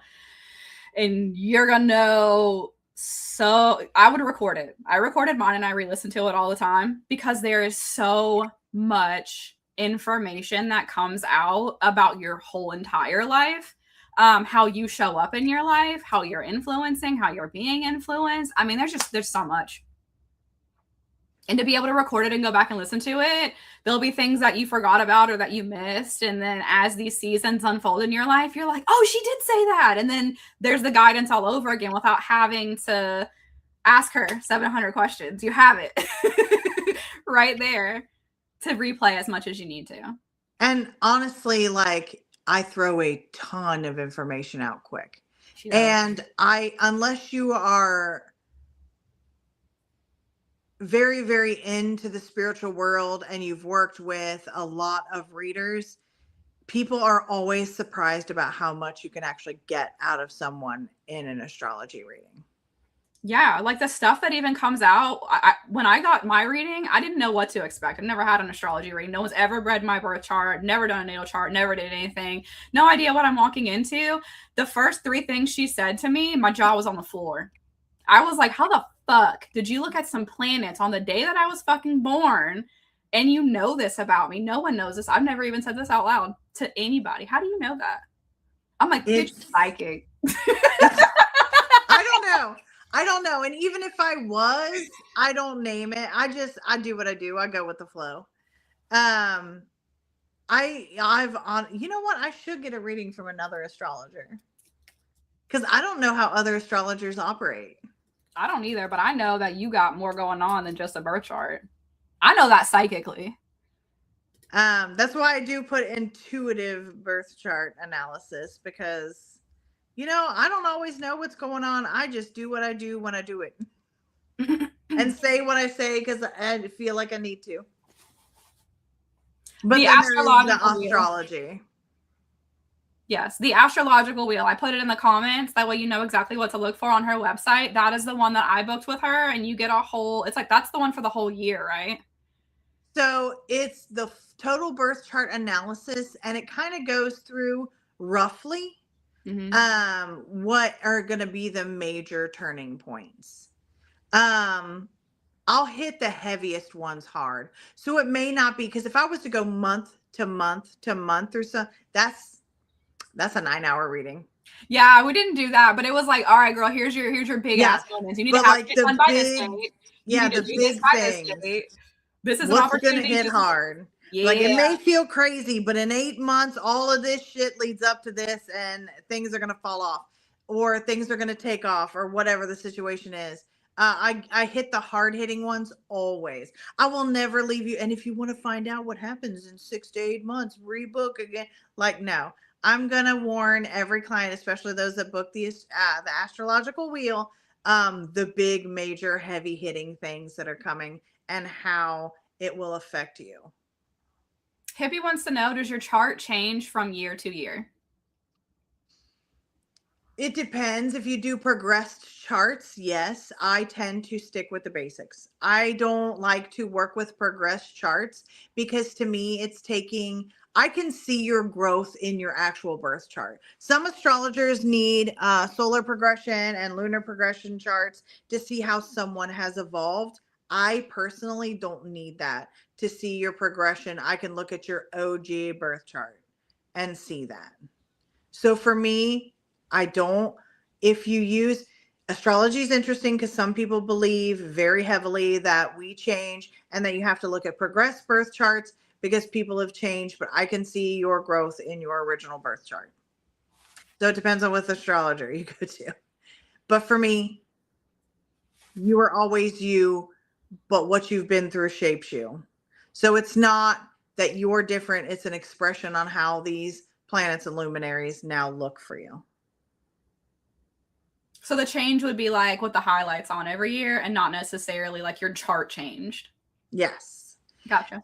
So, and then also too, like I can see like after someone's Saturn return, what that growth would have looked like. I don't need a progress chart to now know that they took their Saturn Aries and now they're in a Saturn Taurus. Yeah, you grounded, you blew your life up when Saturn was in Aries, and now you realize that you have to start at square one again. I don't need a progress chart to see the change. So could you, like, I'm 34 now, but could you go look at my chart from the time when I went through mine and tell me that same information, even though I've already been through it? Mm-hmm. Oh, that's so cool. So you could literally do past, present, future with astrology too. That's really cool. Yeah. Yeah. I sometimes will like remember shit that I went through in my childhood and look up the chart of what was going on in my chart at that time. That is crazy. So astrology is literally limitless too. Eh, It really is. yeah. Because I never even thought about that. But yes, I do it to myself sometimes. Like when I first started doing heavy birth chart analysis, I went back to the day I hurt my back. And I was like, what was going on? Apparently I get injured in Mercury retrogrades. That's just what I do. That's my pattern. So I am very, very careful during Mercury retrograde. Some people are on lunar cycles. If the moon is hitting a difficult situation in your chart, that's when they're going to be the highest potential of being injured or getting sick. Have you noticed any patterns with that? Like, oh shit, moon's in Aquarius, all you Leos, watch out. So it depends on sect. So whether you have a day chart or a night chart, is the sun in charge? Is the moon in charge? How strong your Mercury is? Is it in detriment? Is it working well? Is it in Virgo? Virgo and Gemini, period, because they're ruled by Mercury, have the potential. Because Mercury is so strong in their chart to be injured or get sick during a Mercury retrograde. But it really all depends on the whole chart as to whether or not you're in those cycles. And then some cycles may only come around like once a year or whatever, but when they come around, they hit hard. So the planet that rules your sun sign is important. Like yes. me, I'd be Venus because I'm Libra, right? Yes. So, and then for modern astrologers, you have a chart ruler. And that chart ruler is the ruler of your first house. So for you, Libra, Venus, for me, Cancer, the moon. And I do get on lunar cycles, but mine are female based. Mm-hmm. Not injury based. But then, oh my God, I can't even talk about this. There's Time Lords.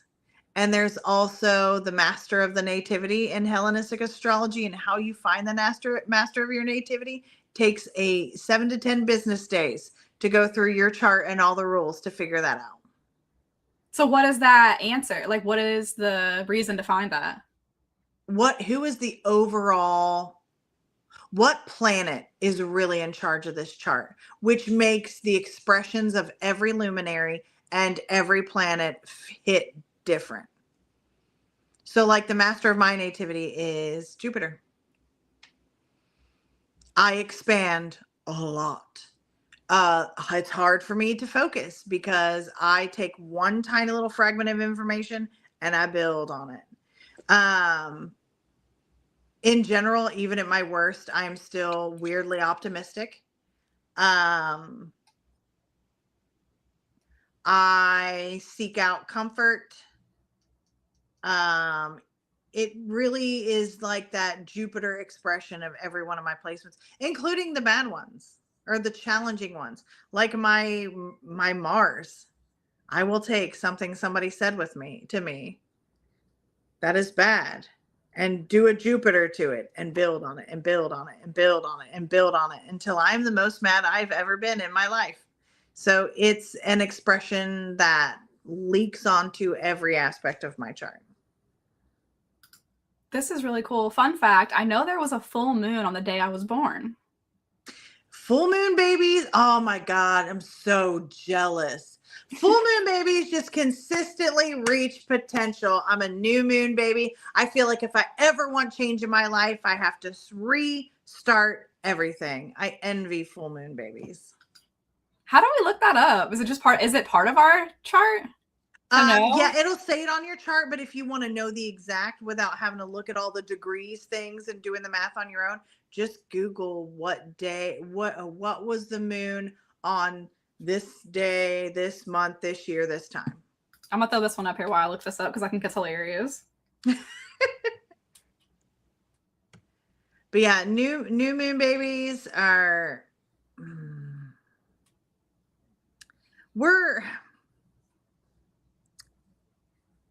it's so bad because it's like if we want any change in our life, we literally have to restart ourselves.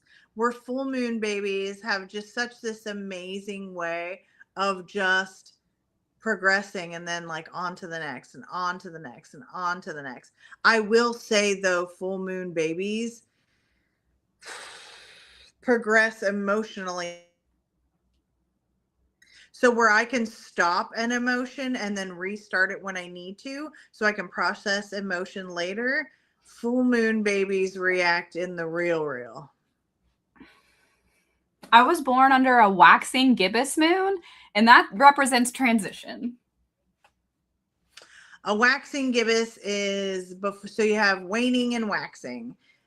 It's, when you're looking at those, you're looking at the in-between spaces. That's what this says. In between the major movements of the day. Transition from the intuitive and spontaneous flow of the new moon to the more deliberate actions of the full moon. You are the in-between. Which makes sense with being a Libra. All that just makes too much sense. It's kind of freaky. The balance, the scales, the in-between, all of it. It can definitely be very, very on the nose when you see the development of your personality that way. So I actually married a full moon baby, and he reacts emotionally in the real time, and I can stop it dead in its tracks and restart my releasing process when I feel like I'm ready to, or I'm in a safe place to. He cannot.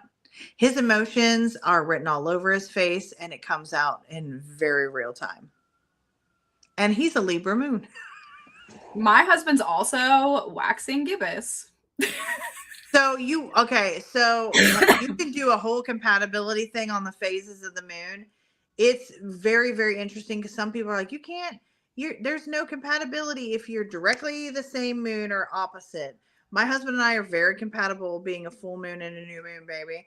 And I feel like if you're the same on an emotional standing ground, how could you not be compatible if you held the same emotional space? Yeah.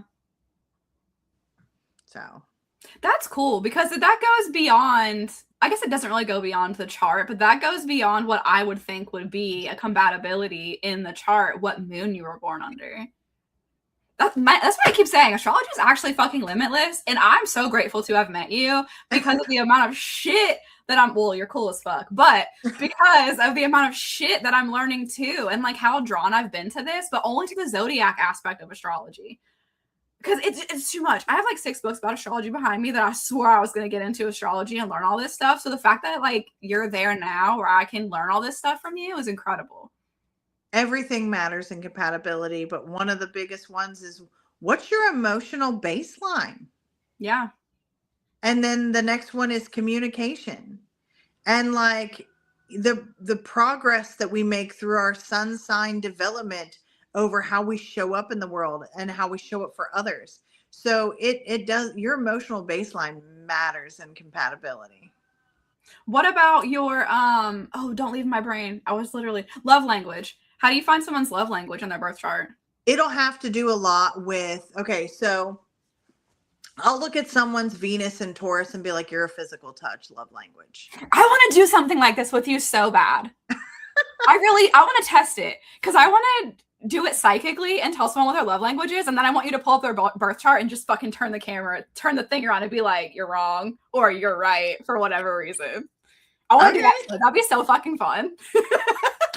I mean, yeah, I read love languages all the time. That's a major part of like the relationship things that I do, where someone maybe isn't feeling loved, but they are loved. The love languages are just different, but love exists there and they're meant to be with this person. They're just going catatonic right now because they didn't get a damn gift on Christmas, but this person isn't a gift giver. They got up and made you breakfast, made your favorite coffee, and fucking put gas in your car, and their acts of service. They ain't gift, but you're pissed the fuck off because you're a gift. Now you want to end the relationship and go catatonic, but this person's in love with you. Just because I didn't do it this way doesn't mean they don't love you. And that would be so fucking fun to do that, where you can pull it up in their chart. So, and this is why like a synastry report is just basically couples counseling. Yeah. Because I'm going to mention all of that. I'm going to mention all of that in a synastry reading. Because how you react, you're still individuals. This is how you come together. And not everything is going to line up. And that does not mean that the relationship needs to be over. Self-awareness, people.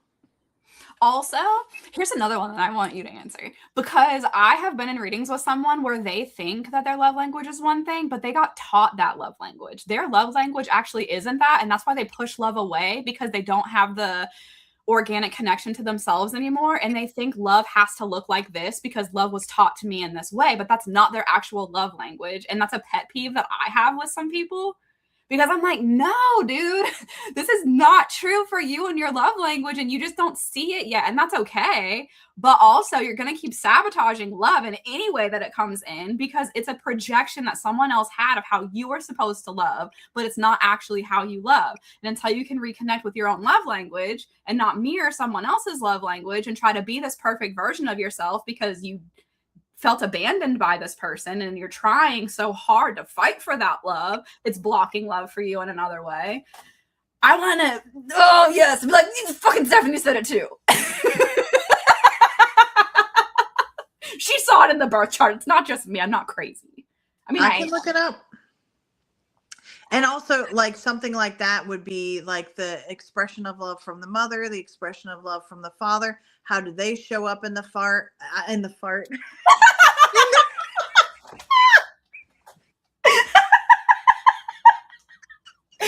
let's be so for real. Sometimes they do be showing up like a fart.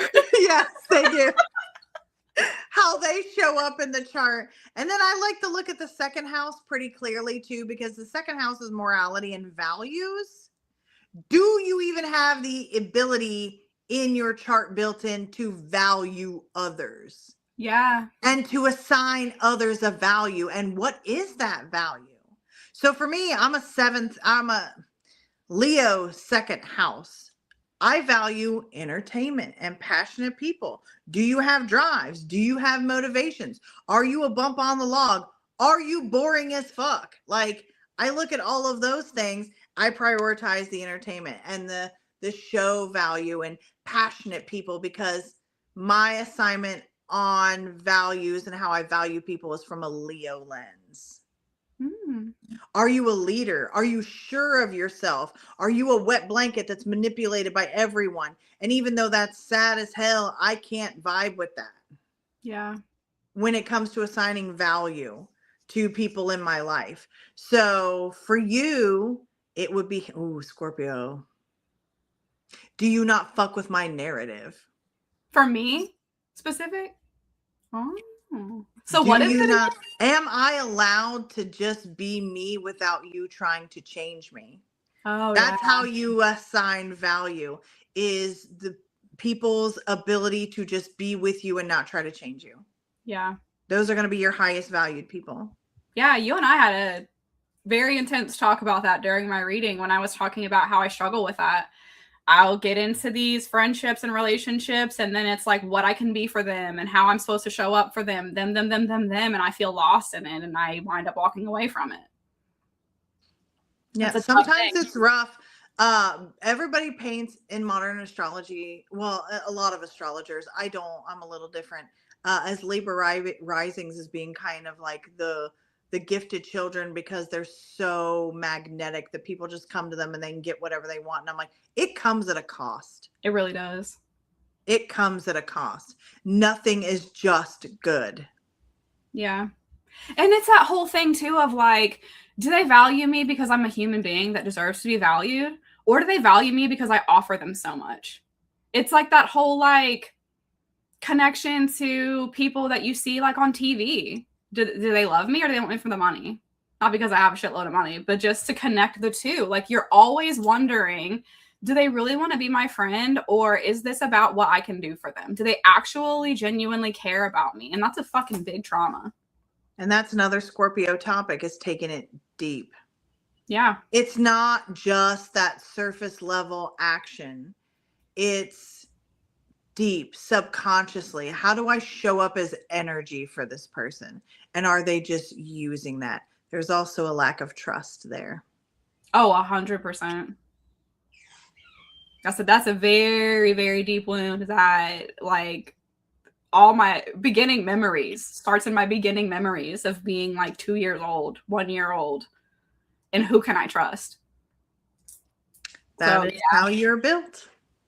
Totally makes sense. But then there's that part of me too that wants so bad to just be able to just blind faith, blind trust people. And it's like a 50-50. Sometimes it works and it's a good thing and it's positive, and sometimes it just blows up in my fucking face. Every darkness in our chart has a light counterpart. Yeah. So what will the light counterpart be for Scorpio? For you personally, so being grounded. If we're looking at the second house, and we're looking at values, the opposite of Scorpio is Taurus, and Taurus is another Venus ruled sign, and you're used to her energy, which is no matter how bad it looks, it could always be worse, and there's always something that stands out that looks good. So the good, right? The thing that's so good and makes all that other stuff just not worth dwelling on. There's also the grounding aspect of Taurus. Scorpio is very locked in how they feel about things, where Taurus is very like, Taurus is simple energy. So it doesn't get locked into things other than what brings them pleasure and comfort. So it's like, you know what? At the end of the day, it doesn't even really matter because I am me and these are my things. Mm.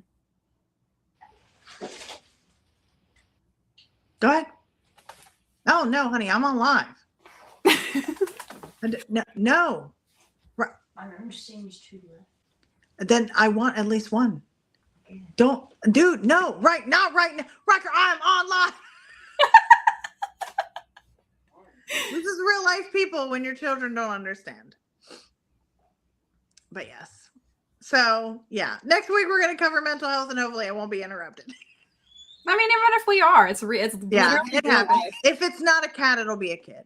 I literally had to run out there because my dog, make sure he was okay. So that's why I was like, hold on, I'll be right back. And it happens. And we have to use the bathroom sometimes. And sometimes we say fart instead of chart. Yeah. It's just real. It's raw. Because we're really, really tired. You're getting us real live. Yes. So always rough, real, raw. Yes. Do you want to tell them a little bit about some of the stuff we'll be talking about for next week? So how damaging just light and love can be is one of them. Yeah. That's you know, working with the dark and with the shadows as well. How your mental health shows up in your chart. I'm sure Sevon will have some things about how your mental health shows up in tarot cards. Mm-hmm. And I know you talk a lot about channeling with people's mental health and trauma and things like that. So it's going to be like not even just in general terms, which we will talk about general terms about mental health, how to not sabotage it, how to work with it, how to be positive about it, but how it shows up in our readings with you. Mm-hmm. So those are going to be some major topics. And then the thing that like drives us all crazy is that love and light thing and ignoring the dark. So we're probably going to harp on that a lot. Yeah. And so you guys will fully understand what we mean when we say that. Like what we mean when we say incorporating the shadow, what we mean when we're talking about shadow, what we mean with the whole love and light thing. Because love and light on its own is not a bad thing. No. It's the weaponization of love and light and the overlooking the shadow and the overlooking accountability and all the things that need to happen to be love and light. You cannot be one without the other. We walk around all day long with the shadow behind us. We're walking in the light followed by a shadow. We have to be able to incorporate it all. So it'll be a very deep dive and you'll fully understand by the end of it what we mean when we say shadow body, light body, the problems with love and light, and incorporating everything that is you into your being.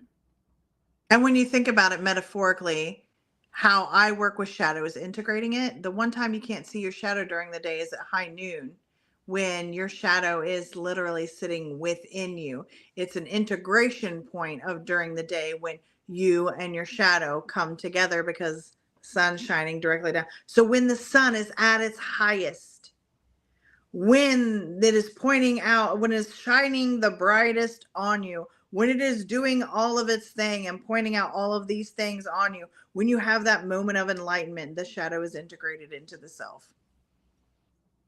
I never even thought about it that way. That's a great way to explain it. So this is what we're trying to do. We're trying to high noon ourselves so that we can shed enough light on everything that we can fully integrate the shadow into the self.